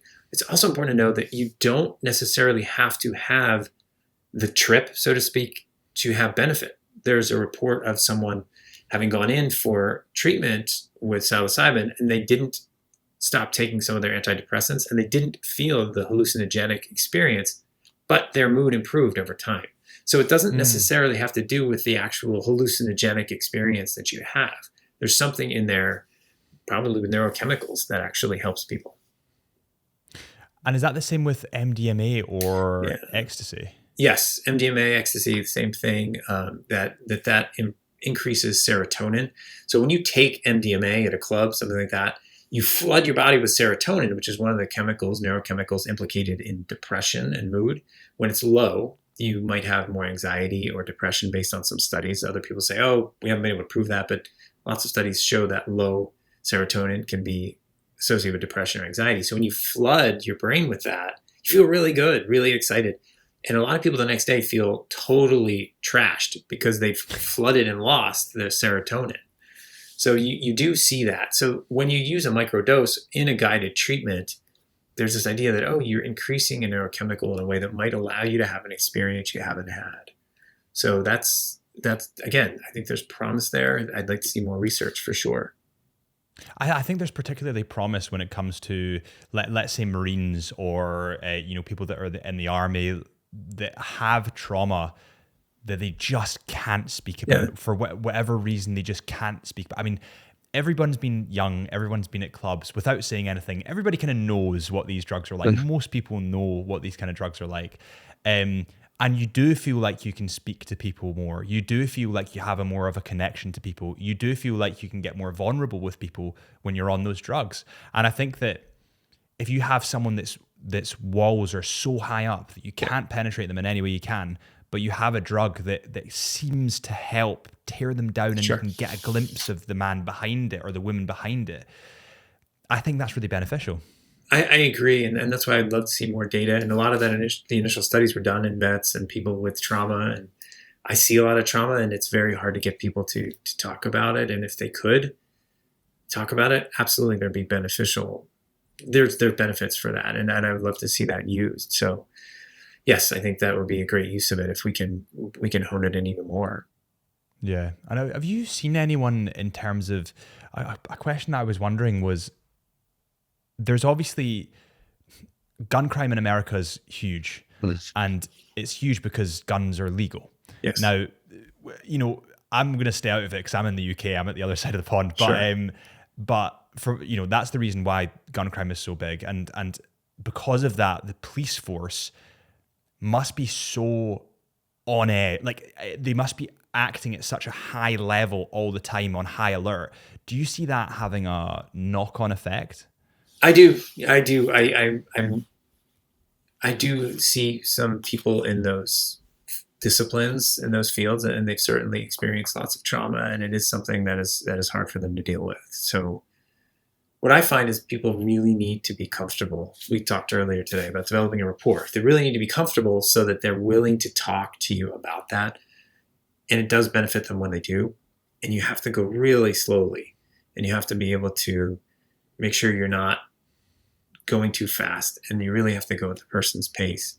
And it can be really beneficial, and it can be scary. Somebody might say, talk to me about something like that, and then they might wait a while before they want to meet again. Ideally they'd come back, but they got scared, or there's just been a little too much. So it might involve me checking in with them between then and the next appointment, just saying, how are things going? I know we talked about it a lot. If you need to talk before then, the next appointment, let me know. So yes, I do see that. I do see that people are, anybody who experiences any kind of trauma, I mean, there's different responses to it, but there are certain traumas that people are more prone to develop a full post-traumatic stress disorder from, and those are interpersonal traumas. So interpersonal violence or sexual abuse, things like that. Those things can really certainly cause a PTSD. Not everybody develops that. But even if someone doesn't have PTSD, if they have symptoms that are still sitting with them each day, it's really worth trying to sort that out with them. And I'm someone who believes and has seen someone can meet criteria for PTSD, but they don't have to for their whole life. They can actually process that and get to a place where they feel quite good about themselves, and they don't meet the criteria anymore. So it is something people can get through. Do you find a lot of people kind of do one session with you and then dip? I've had that happen. I have had that happen. I've had someone meet with me and then say, I'm not ready to do this. And I'll say, I completely understand. I'm here. If I can ever be of help, please reach out and let me know. Typically, people come in and I have to remind them, it's like, therapy is a slow burn.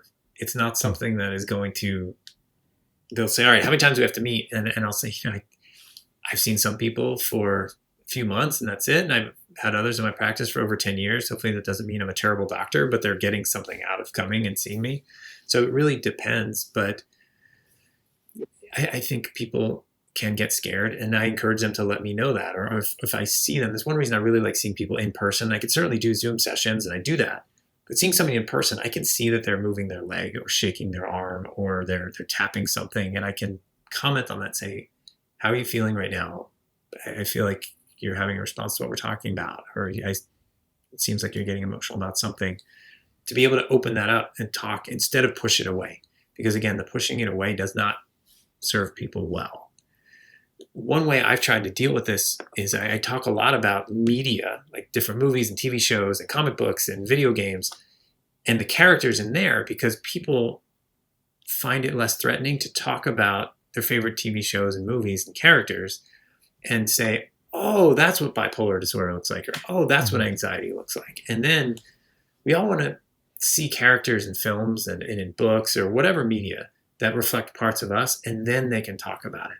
Then they can say, oh, yeah, so that time Darth Vader got really mad and killed all the younglings. Like, I wouldn't do that, but I can understand. That's what anger might look like, or just talking about these different things. So give you an example. Most recently, I don't know if you saw Deadpool and Wolverine, but when they go to the Void, which is this tongue-in-cheek thing in the movie where it's all these banished characters or characters that weren't developed, Gambit, things like that.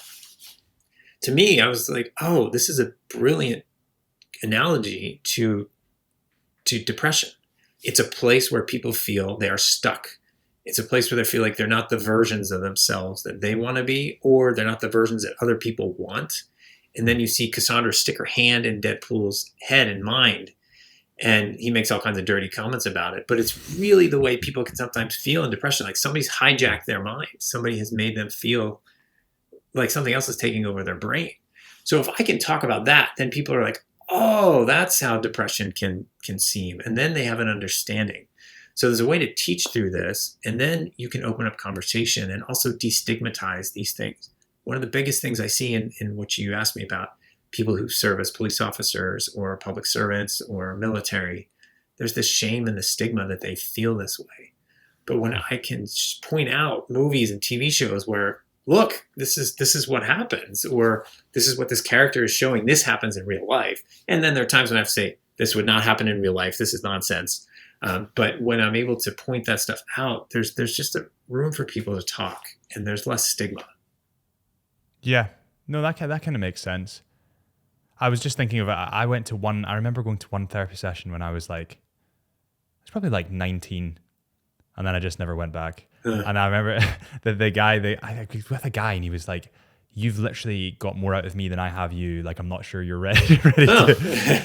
Well, I think a lot of times, and I'll tell people this, it needs to be a good fit. And I'm not offended if it's not a good fit. I want people to get the help they need. But I usually tell people a good consultation is like 3 or 4 meetings, 15-minute sessions, 3 or 4 meetings, and then let's see. And we'll go from there. But I always tell people I have no interest in wasting their time or resources. And if in the first session it feels like this is not a fit, just stop. I'm not going to charge them for it. And I'll say, I'm not sure I'm the right person for what you're looking for and what I can offer. So why don't I give you the names of these people? But it does have to be a good fit. And if the person can create an environment where it's comfortable for you to talk, great. If they can't, maybe it's not right, but maybe you say that. Like, I don't feel like this is right. And that can open up a whole conversation too. But yes, that can happen. And hopefully you found somebody else that might work for you. I actually didn't. I just didn't go back. Have you ever been to therapy? Oh yeah, in and out for 25 years, mostly in. Right. Yeah. Okay. I think in part, I think it's really important for a psychiatrist or a psychologist or a therapist to go to therapy. It's like being a writer without reading. You need to be able to understand what it's like to be a patient. So yes, and I'm still in therapy and proud to say that. I think it's really important.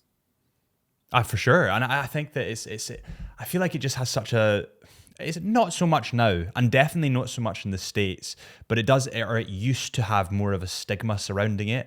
And I never really understood it. I think it's just an old fashioned kind of belief. But what you were saying there about, it kind of resonated with me, because I was thinking I never got into university. So in the UK, we have university, which sits like above college. So college is an extension of school, more Okay. or less. If you don't do well in school, you go to college, and then you have university. So I never got into university. I went to college and I studied like PTing, like training, Oh, yeah. for about 3 months, and then I dropped out. So I was really shit at anything to do with writing and learning. But as a PT, you ideally want to train the person for 3 months, and then you've taught them everything you know, right? And then you give them and say, listen, if you want to see me, then that's fine. But I've kind of taught you everything. But what you find is people want accountability, and they want to talk through things. And also you're building a relationship. So it's therapeutic. It's like a therapeutic session. A lot of the people that I used to train would come in and they weren't there. They could do the gym session by themselves, but they wanted, one, the accountability of me watching. But secondly, they wanted it was like a friendship. They just wanted to talk to somebody. And I think a lot of it is the same with you. After 3 to 6 months, it might take some patients a lot longer to figure these things out, of course, if they've had trauma. But a lot of the time, it will just hold people accountable for what's going on in their own head.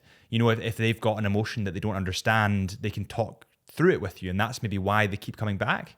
Yeah, I think there's that. I think there is, even though as I've talked a lot about it being a one-way type of relationship, I think people get a lot out of it. And yeah, there's some people, as I said, I've seen for a decade plus, and they still come back, and maybe it's not as frequent, maybe it's not weekly, maybe it's once every couple of weeks or once a month.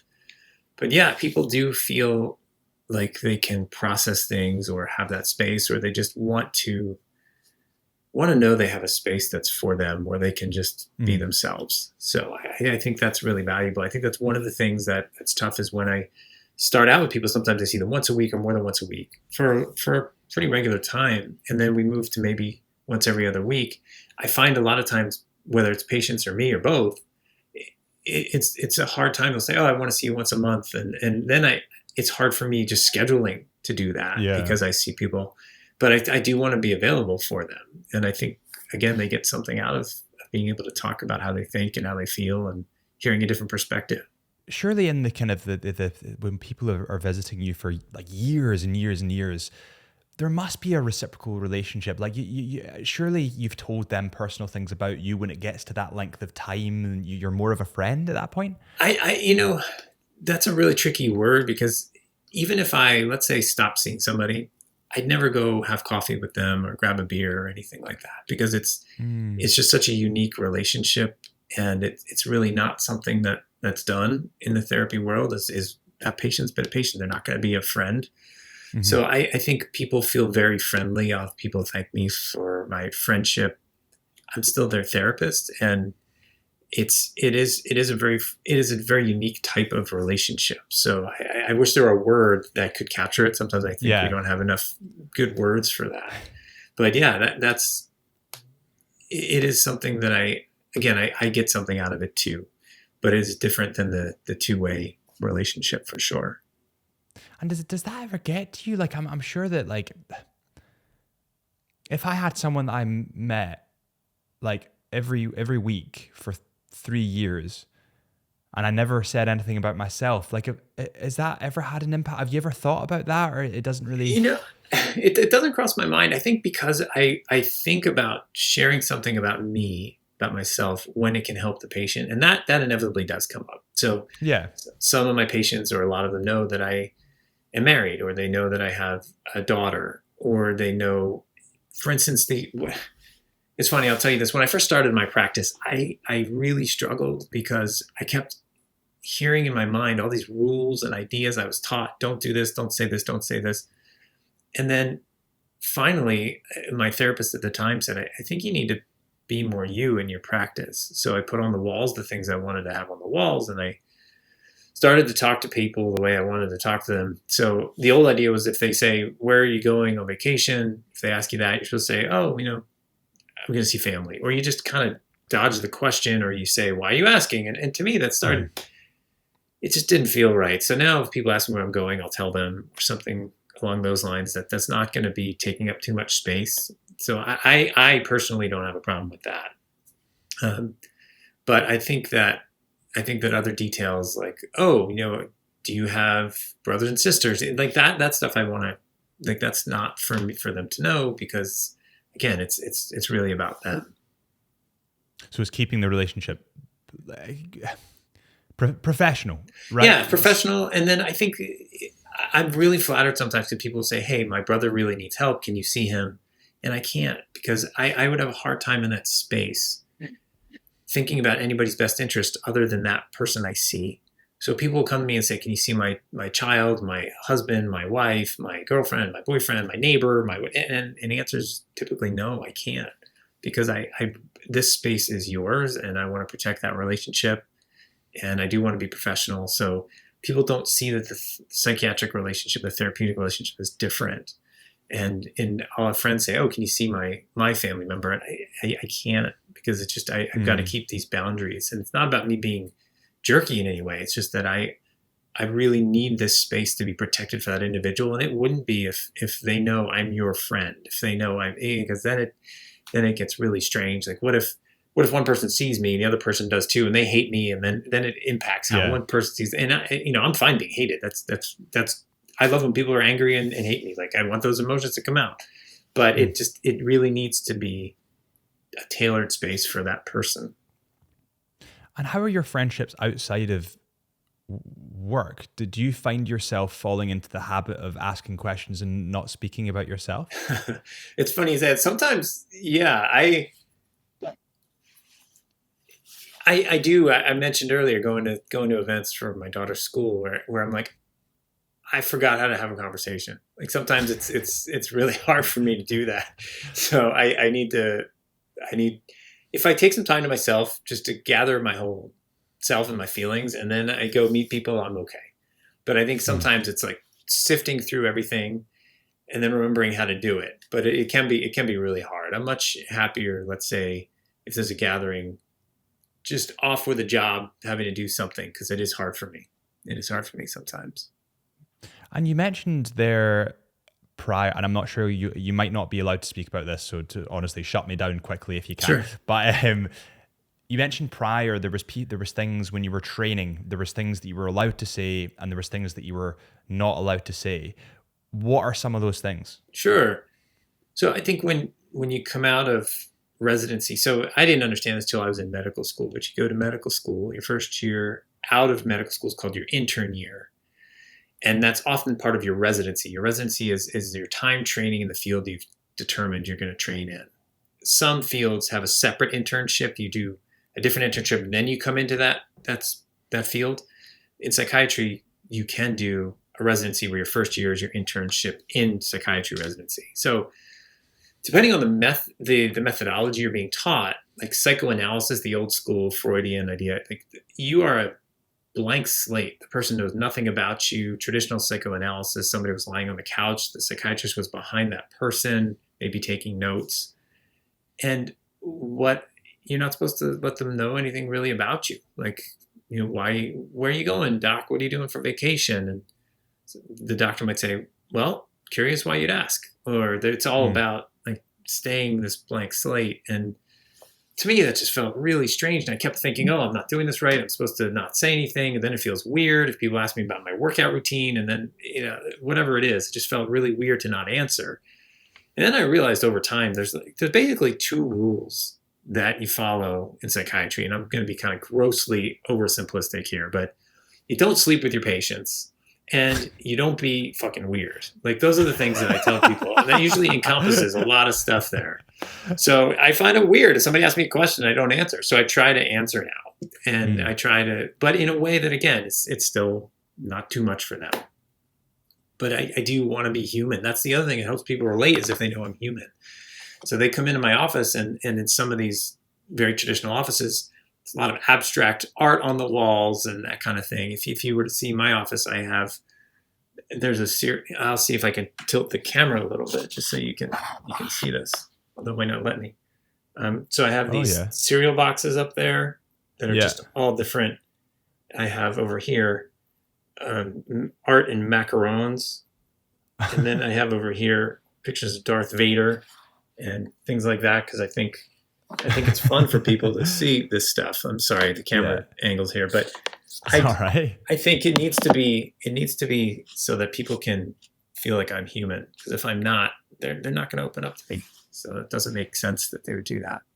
Yeah, well, I suppose it's reciprocal. You know, when I speak to one of the guys, like one of my best pals, and I go like, you know what, I've had like a really shit day today, and this happened, and you know, it rained, and then you know I got shat on by a bird, and then you know, it encourages him or them, whoever you're speaking to also open up because you're opening up. Like, is there not ever a situation where that comes into effect? Like,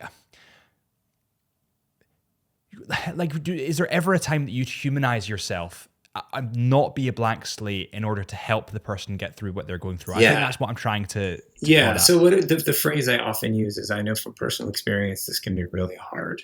You know, so that sometimes is just enough for somebody to be like, oh, you get it. So I think if they don't sense that, it's not going to be a genuine, they're not going to feel comfortable. So sometimes if I see somebody who, trying to think how to do this being confidential, if I see somebody who is in a field where they've been exposed to lots of traumatic things, I'll say, you know, I am a forensic psychiatrist, so I have done a lot of criminal work. I've seen a lot of the cases that I think you might have dealt with. And then they're like, oh, you get it. So, you know, they'll be able to recognize that I understand certain things. So without me going into detail, like one time I did, you know, that's not helpful, but just to be able to say, yeah, I can understand that. And if I don't understand something, it's also important to say, I don't understand that. If somebody's like, you wouldn't understand. And if I say, you know, I don't, and I want you to tell me about it so I can. So that's the other thing, is give them room to be the expert. They're the expert on them. I'm learning. Right. So would you almost say, like, in your profession, I suppose, because I've tried to implement some of these things in business in terms of, there's a really interesting statistic that when people interview someone, typically speaking, the interviewer speaks for 70% of the interview. Really? which is weird, because you should be talking about the interviewee, you know, because you're wanting to get to know them. So there's like a really weird dynamic that comes up. So I've been actively trying to implement open questions, and mirroring's a great technique when you just mirror someone, and then all of a sudden you get lots more out of them. It's not that I'm trying to be manipulative in any way, but I just want to get to know the person, you know? And so you would say, like, is there any techniques that you would use to, I just mentioned mirroring there, but to get someone to open up more? I think probably I do some unconscious mirroring, depending on if somebody's really energetic, you know, try to match their energy to some degree, but also being, I think what really helps the most is to just be genuine. Like if I'm trying to be somebody I'm not, or I'm trying to incorporate something about me that's not true, that's not gonna fly. And that's why I had all those challenges at first, I think, is because I was trying to be this image of what a psychiatrist was that I was taught is supposed to be a psychiatrist. But once I really started to be who I am and to talk to people more the way I want to, and to have my office decorated, I found it was much more enjoyable for me. People shared a lot more. And then I started to get an influx of people wanting to come talk to me, because I wasn't what they envisioned as a traditional psychiatrist. That's another thing that's been great about doing these evaluations and videos of media, is people get to see what a psychiatrist looks like, what a therapist looks like. And a lot of people imagine some Freudian guy with long white hair and a beard and elbow patches on a jacket, and then they see me, and I'm not that. So I think that's really nice too, is to just be genuine, be myself, and let people respond to that. And also be genuinely, because I am genuinely interested in the people that come through the office door. Yeah, and I think when you're being yourself, you won't burn out. There's like an interesting thing, especially in the content creating space, and every content creator does this. Like I've been very lucky in which I've gone into 3 or 4 separate niches, and I've done quite well in each. Yes. And the common thread linked between each and every one of them is be yourself, do not copy. Because if you copy somebody, you can't maintain an act for that long. Like you can't, you'll burn out. It causes so much pressure on you mentally. You cannot maintain an act. And I see so many YouTubers or podcasters that are trying to pretend to be someone that they're not. And you can tell it's not genuine. And normally what you see is either they burn out or they last long enough to become their own person. Yeah. And the beautiful bit is when they start to become their own person and be unique. And I think that's a really incredible thing, and it's something that a lot of people find really, really hard. because through TV, through television, through university, you've got this idea of what it should be. Right. And if you're not playing to that character, you think you're doing wrong. Yeah. I totally agree with that. And there is truth to, if you are yourself, you're going to attract the people that want to be around you.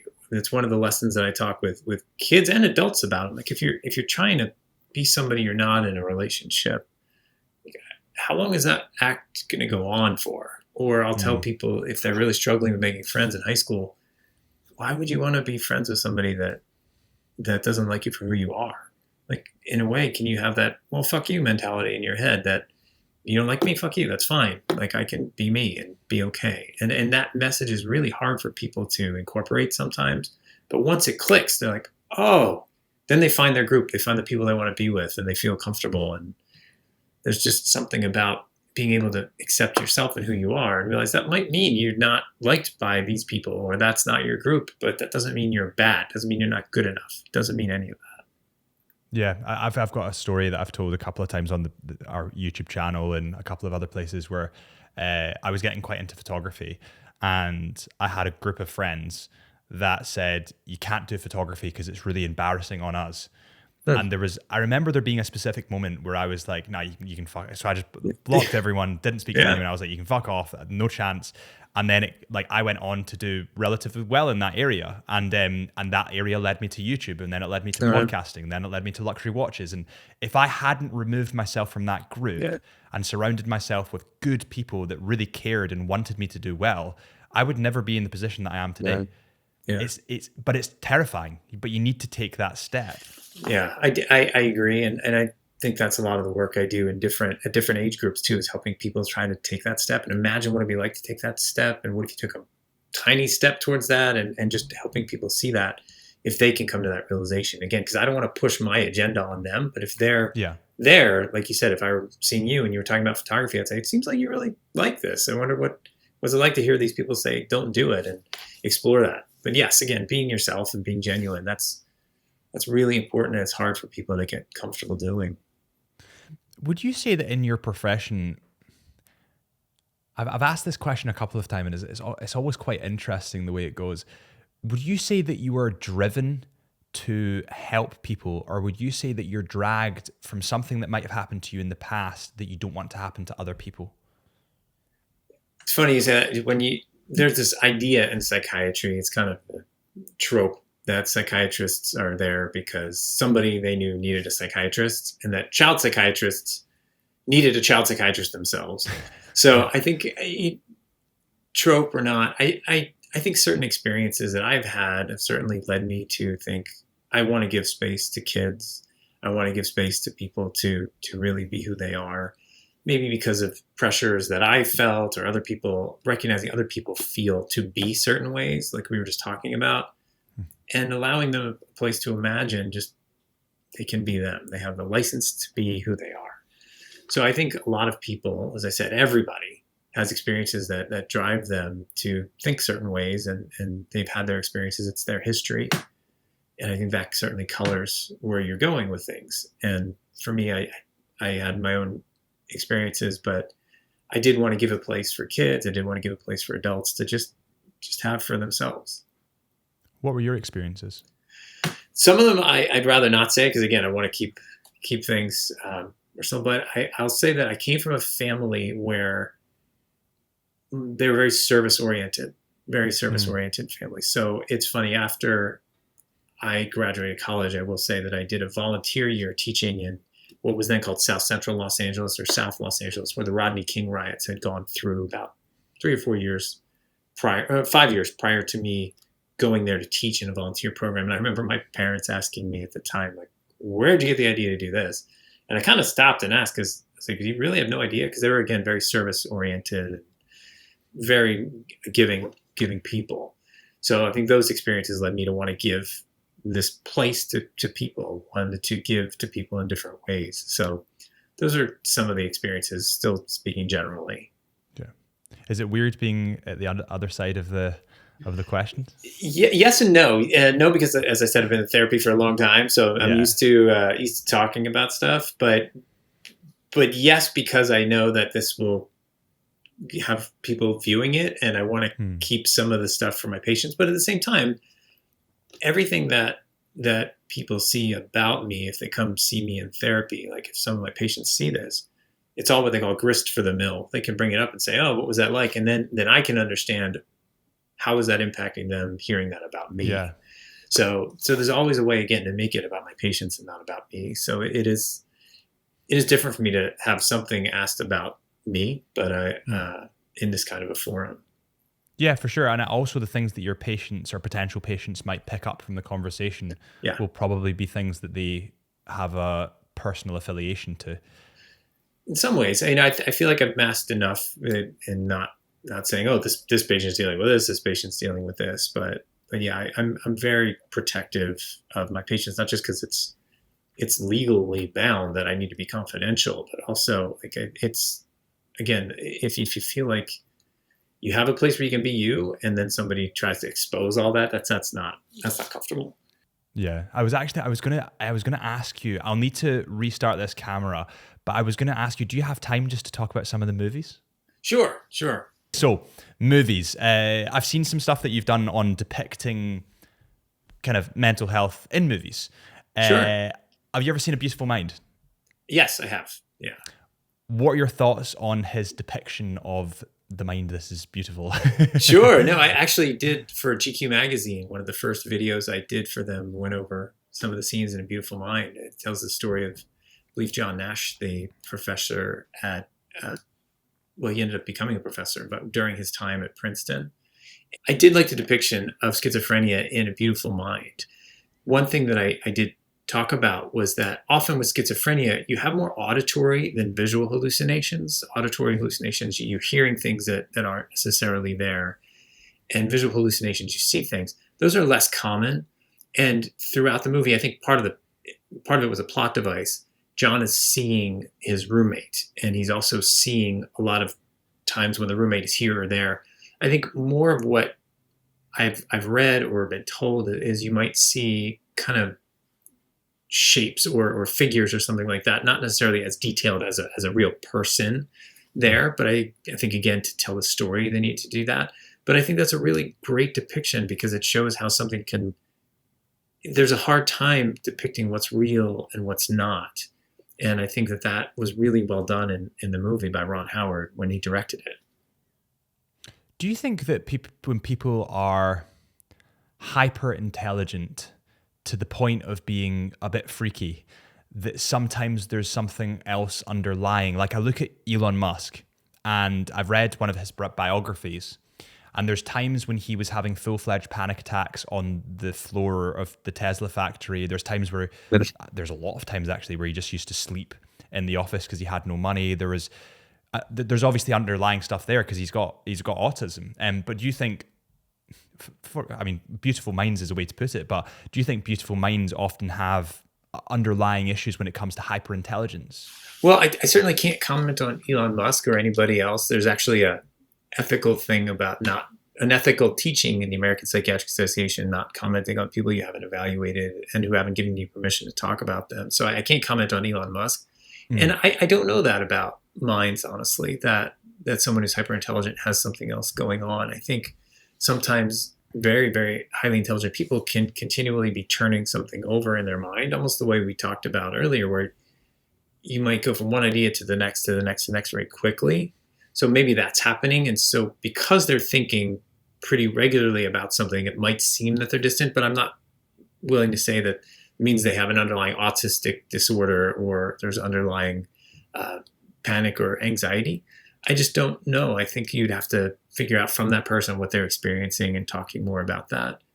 I think getting back to the film, it did show this highly intelligent individual looking at equations and writing things out. And I think in that case, there was a highly intelligent person in that film who happened to also have schizophrenia. So there's certainly highly intelligent people without schizophrenia and people with schizophrenia who are not highly intelligent. So I don't necessarily think they're always paired. So you wouldn't say there was always correlation. It's just that it happened to be. Correct. Yeah. Got you. No, that makes sense. And Split, the movie. I have talked about Split before. So in my opinion, it did not do a great service to people who have dissociative identity disorder. It's very rare that you're going to have someone with dissociative identity disorder, which used to be called multiple personality disorder, that you have someone who is going to be violent and who is actually going to trap people and keep them, contained and then try to kill people. It's actually much more likely that someone with dissociative identity disorder would try to hurt or kill themselves. So often people with DID have had a significant trauma history, and there's a way that they're coping with the trauma by having had these personalities split off, to use that word, or have these dissociative identities. And dissociate means you're separated from yourself in this way, that one personality doesn't necessarily know the other.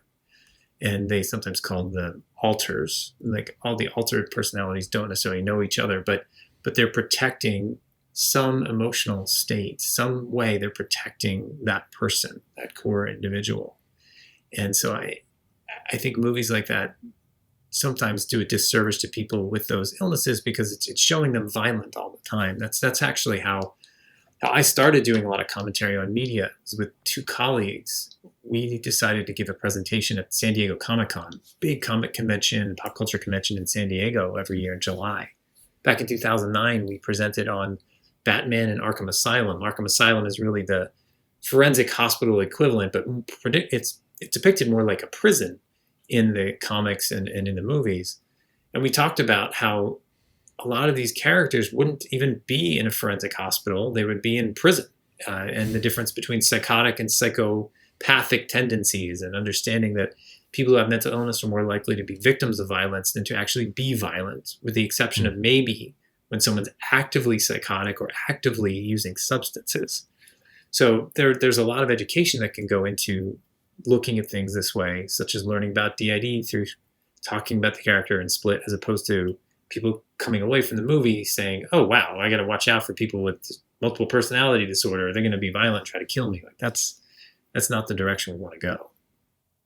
So, but the possibility of, so yeah, I totally get that. But so in certain individuals, they do have, I hate multiple personalities is now not the word, but two different personalities that can take over. Does it get any more than that? It's called dissociative identity disorder, DID. Right, and DID. It used to be called multiple personality disorder. It's been changed since, but you can have a personality that is vastly different from the individual's initial personality, and it's serving some purpose. There's some protection for that person. And there's some figures that say you can have 2, 3, 4, 5 different personalities, up to 100. Really, it's a way that their mind has found to protect themselves from some kind of hurt, some kind of emotional hurt. And typically it's because of significant trauma that's occurred. And it's also a way to deal with trauma. Forget about the personality part, but sometimes people have repeated physical trauma, physical abuse, sexual abuse. A way to deal with it is to dissociate, turn your mind off. This is not happening to me. Almost like you're above yourself looking down. It's a way to endure and survive. Some people, it goes a different path, and they dissociate from who they are into somebody else, another personality. And that other personality can talk with a different accent, or there might be a different physical way that they walk even, but they're not going to become monstrous and kill people like in the movie. Depersonalization, is that what that's called, when you almost float above yourself and you can kind of... Yeah, depersonalization, you're not in touch with yourself. The things around you almost don't seem real. So it's dissociation is you're separated from the experience. Depersonalization, you're almost separated from yourself. So those are related, and it's different ways of coping with things. And why would depersonalization happen? Would that just be a trauma response as well? Often it is a trauma response. I actually have a family member who lives back east and really hated New York City. So every time he'd go up to New York City, he used to pretend it was all a movie set.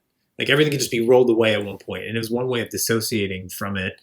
It was his own way of depersonalizing, like stepping out of being in that experience himself. Is narcissism Like, is that a mental health issue, or is that what you would describe as a mental health issue? It depends on how you describe it. So there's in the DSM, the Diagnostic and Statistical Manual of Mental Disorders. That's kind of like the book with it's not kind of like it's the book with all the different criteria to diagnose mental health disorders. In there, you have diagnostic criteria for ADHD, schizophrenia, bipolar disorder. There's a section on personality disorders, and a personality disorder is how someone experiences the world that is vastly different from how most people in a culture experience the world. So their understanding, their way of experiencing things is so different that it's disordered. It's different from the norm. Now, there is listed narcissistic personality disorder, meaning that someone's way of being is so different that they don't experience life as someone without narcissism would. And someone who's narcissistic might feel like they deserve certain special treatment, or they feel like they should only associate with certain people in a certain caliber, or they feel like they have this ongoing desire for unlimited power, beauty, something like that in themselves, or they should only associate with people like that. It might be so severe that they have a lack of empathy for other people. They use people as pawns to get what they want. Extreme narcissism, or what's called malignant narcissism, is psychopathy or psychopath. These horrible villains depicted in movies, things like that, they're almost caricatures of narcissism. Like they're only going to be narcissistic, only going to be concerned about themselves. In another way of thinking about it, you can say it's characterologic, meaning the way somebody is put together, they're narcissistic. And there are different reasons we think why this happens. So one of the ways to explain it is sometimes if people have not gotten the love that they needed or the attention they needed from their parents, one idea is that they later become narcissistic, proving to everybody, making sure everybody knows they do deserve attention and they do deserve to be seen a certain way, and they demand it. So it could be a reaction to that. Other times people have just developed this idea that they're what they do and what they accomplish is what defines them. And narcissism is described as a confidence issue, that they don't have enough confidence. And when you really dig down in a vulnerable narcissist, there's a fragility underneath of it. They're very fragile, and they try to come across as really important, but it's because they're so fragile underneath. Then you have a grandiose narcissist, somebody who's just thinking they're so great and they deserve so much attention. Actually, there are more vulnerable narcissists than there are on the grandiose side. So there's a lot to narcissism. There are a lot of different ways it's been depicted. I think a good depiction was Succession. If you watch that, the main character there was incredibly narcissistic, the father, and to the point where his relationships with his kids and other people were impacted. He did whatever he wanted. He didn't care. Everything should really be about him.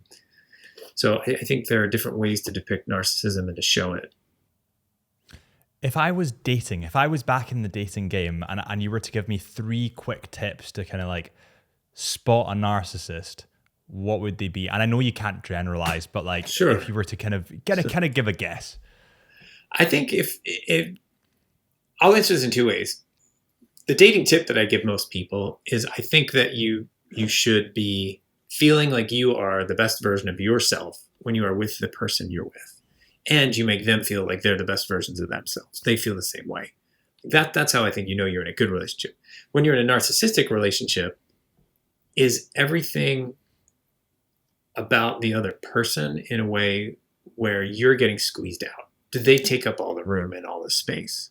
Do all the stories come back to them? Does it always come back to their needs? Does it always feel like you need to be making them feel good? That's actually something that I think when you're around a narcissist, you can sense is, I'm always needing to make this person feel good. And if I don't, it feels like something really bad's going to happen.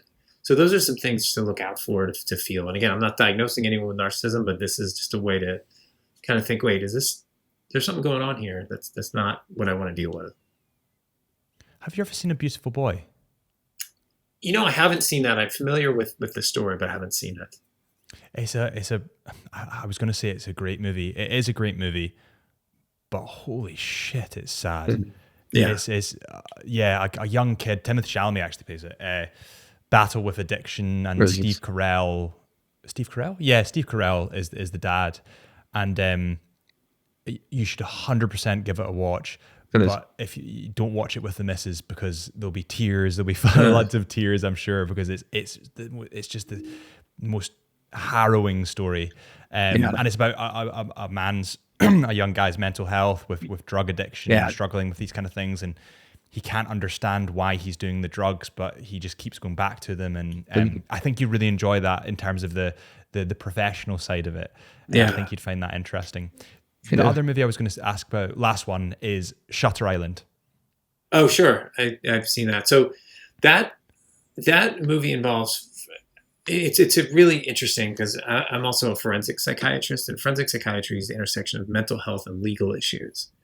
So that is a great forensic psychiatry story, because there's a crime committed, and there are two crimes committed, and you're looking at whether those crimes involved a mental health issue. So the movie's old enough, I don't think I'm spoiling anything for anybody, but Michelle Williams' character in there has drowned her children at one point. And really what you're looking at is, there are two things that you can look at. You can look at her behavior and what she did, and was there a mental health issue involved in that? And then you can also look at her husband, Leonardo DiCaprio's character, his reaction to it and his behavior. And he is really a patient in this forensic hospital. And a forensic hospital is where an individual would go if they were found either at the time of a crime to have committed a crime and to not have known what they were doing, or to not have known what they were doing was wrong because of a mental illness at the time. That's called a sanity evaluation. So was that person insane at the time because of a mental illness? And that's a legal term. It's not that somebody's insane meaning they're crazy. It means that because of a mental health issue at the time of the crime, they didn't know what they were doing, or they didn't know what they were doing was wrong. And each state in the United States has its own statute for how to determine that. So you're looking at that in the situation with Leonardo DiCaprio and what happened. You're also looking at how he is a patient at this forensic hospital where someone is treated to be restored, or to be brought to a point where their mental health issue isn't actually causing a lot of issues for them. Sometimes people go to a forensic hospital if they're not competent to stand trial, meaning currently they're going to go to court because of the alleged crime. Do they not know what their charges are? Can they not work with their attorney, in which case they might be incompetent to stand trial? Then they go to a forensic hospital and they get treated for that and restored it to competency by being given medication, things like that. So that was a really interesting depiction in Shutter Island of a forensic hospital. And you learn over time that that's where you are, and that people there might be there because of mental health issues at the time of their alleged crimes, or maybe somebody's not competent. So you really got an inside look into what a forensic hospital is, but obviously that doesn't get revealed until later in the film. Yeah. When it comes to the mental health aspect of because he hallucinates, he sees people, doesn't he? Am I making that up? I don't recall him seeing people, but I recall in some ways he has created this narrative of what's been happening to him while he's there. And some people, I think you could interpret that in many different ways. One of the ways was what he did after learning his wife drowned their children. Was it so horrific that he couldn't face that he has had a break from reality, a psychotic break at that point? And then does everything else just not make sense to him? Can he not face that? Is everything just this repeated psychotic process? In a way, was he traumatized and he's not really recovered from that? I think that's one way people look at it. But there was this woven narrative explaining what was going on, and there were these crimes and people, and he was seeing things happen. So yeah, there's all those questions that are part of the mystery of the film. Yeah, but then there's also parts where he thinks he has a gun, but it's actually just like a wooden block. Yeah. Is it possible for someone to be so delusional? Yeah, delusional is probably the word. Yeah.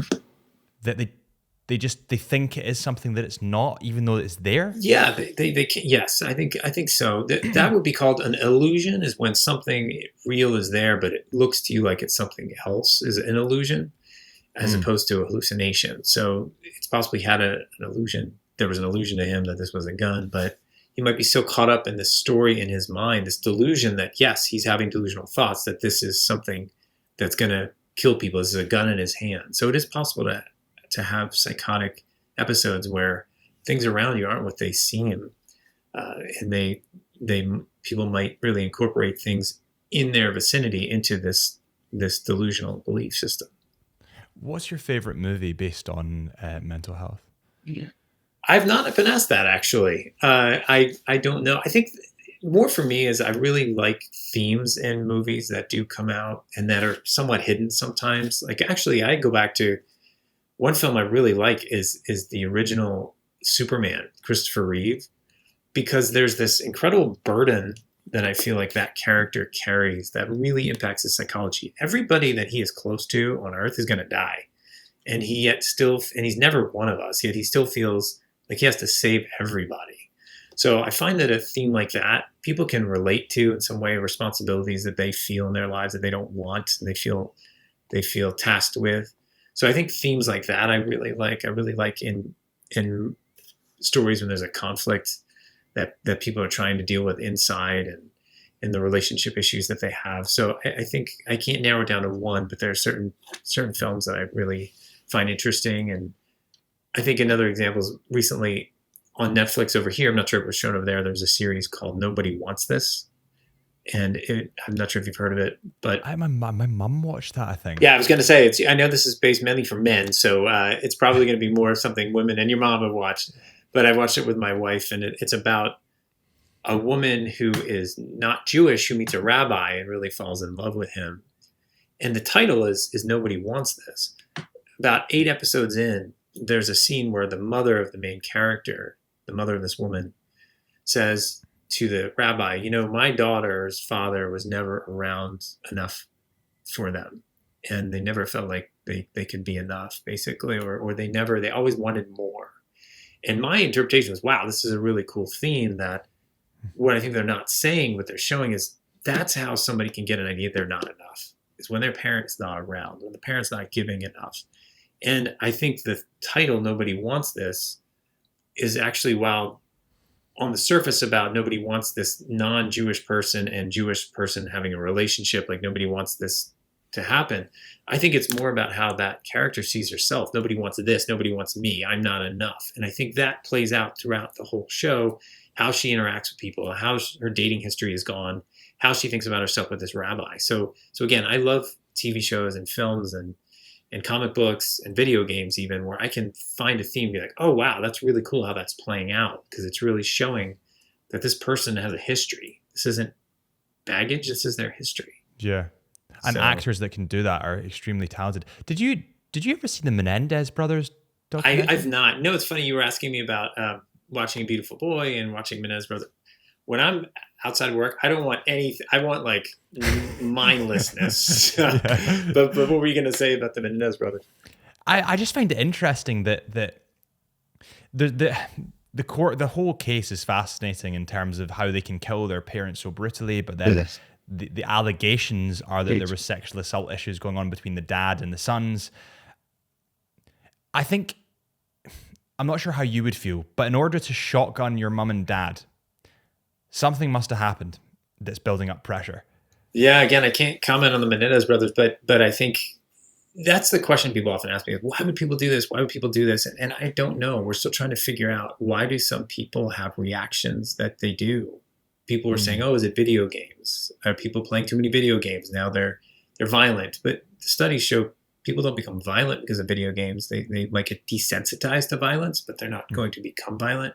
We don't know why people have those kinds of reactions. There are sometimes common themes. People feel like they're alone. They have no recourse, and they feel like they're being bullied and persecuted. And that combination of things can lead someone down a dark path. And maybe you see that combination, somebody who does shoot people. But I don't know. I don't know why that would be. One thing I should mention too, along the lines of video games, I felt really, really honored. About a year or so ago, I was contacted by Camouflage video game studios. They just released the newest Batman VR game, and they asked me to consult on that to make sure some of the character development was really rich with psychological themes, and that they weren't doing tropey type stories. So in that, we didn't say because of this person became violent, or because of this they became psychopathic. It was more, okay, here are layers of experiences this person's had, and it certainly colored how they see the world. So again, I can't comment on the Menendez brothers, but people have all kinds of experiences, and why they behave the way they do. We're still trying to figure that out. If we could, it would be great.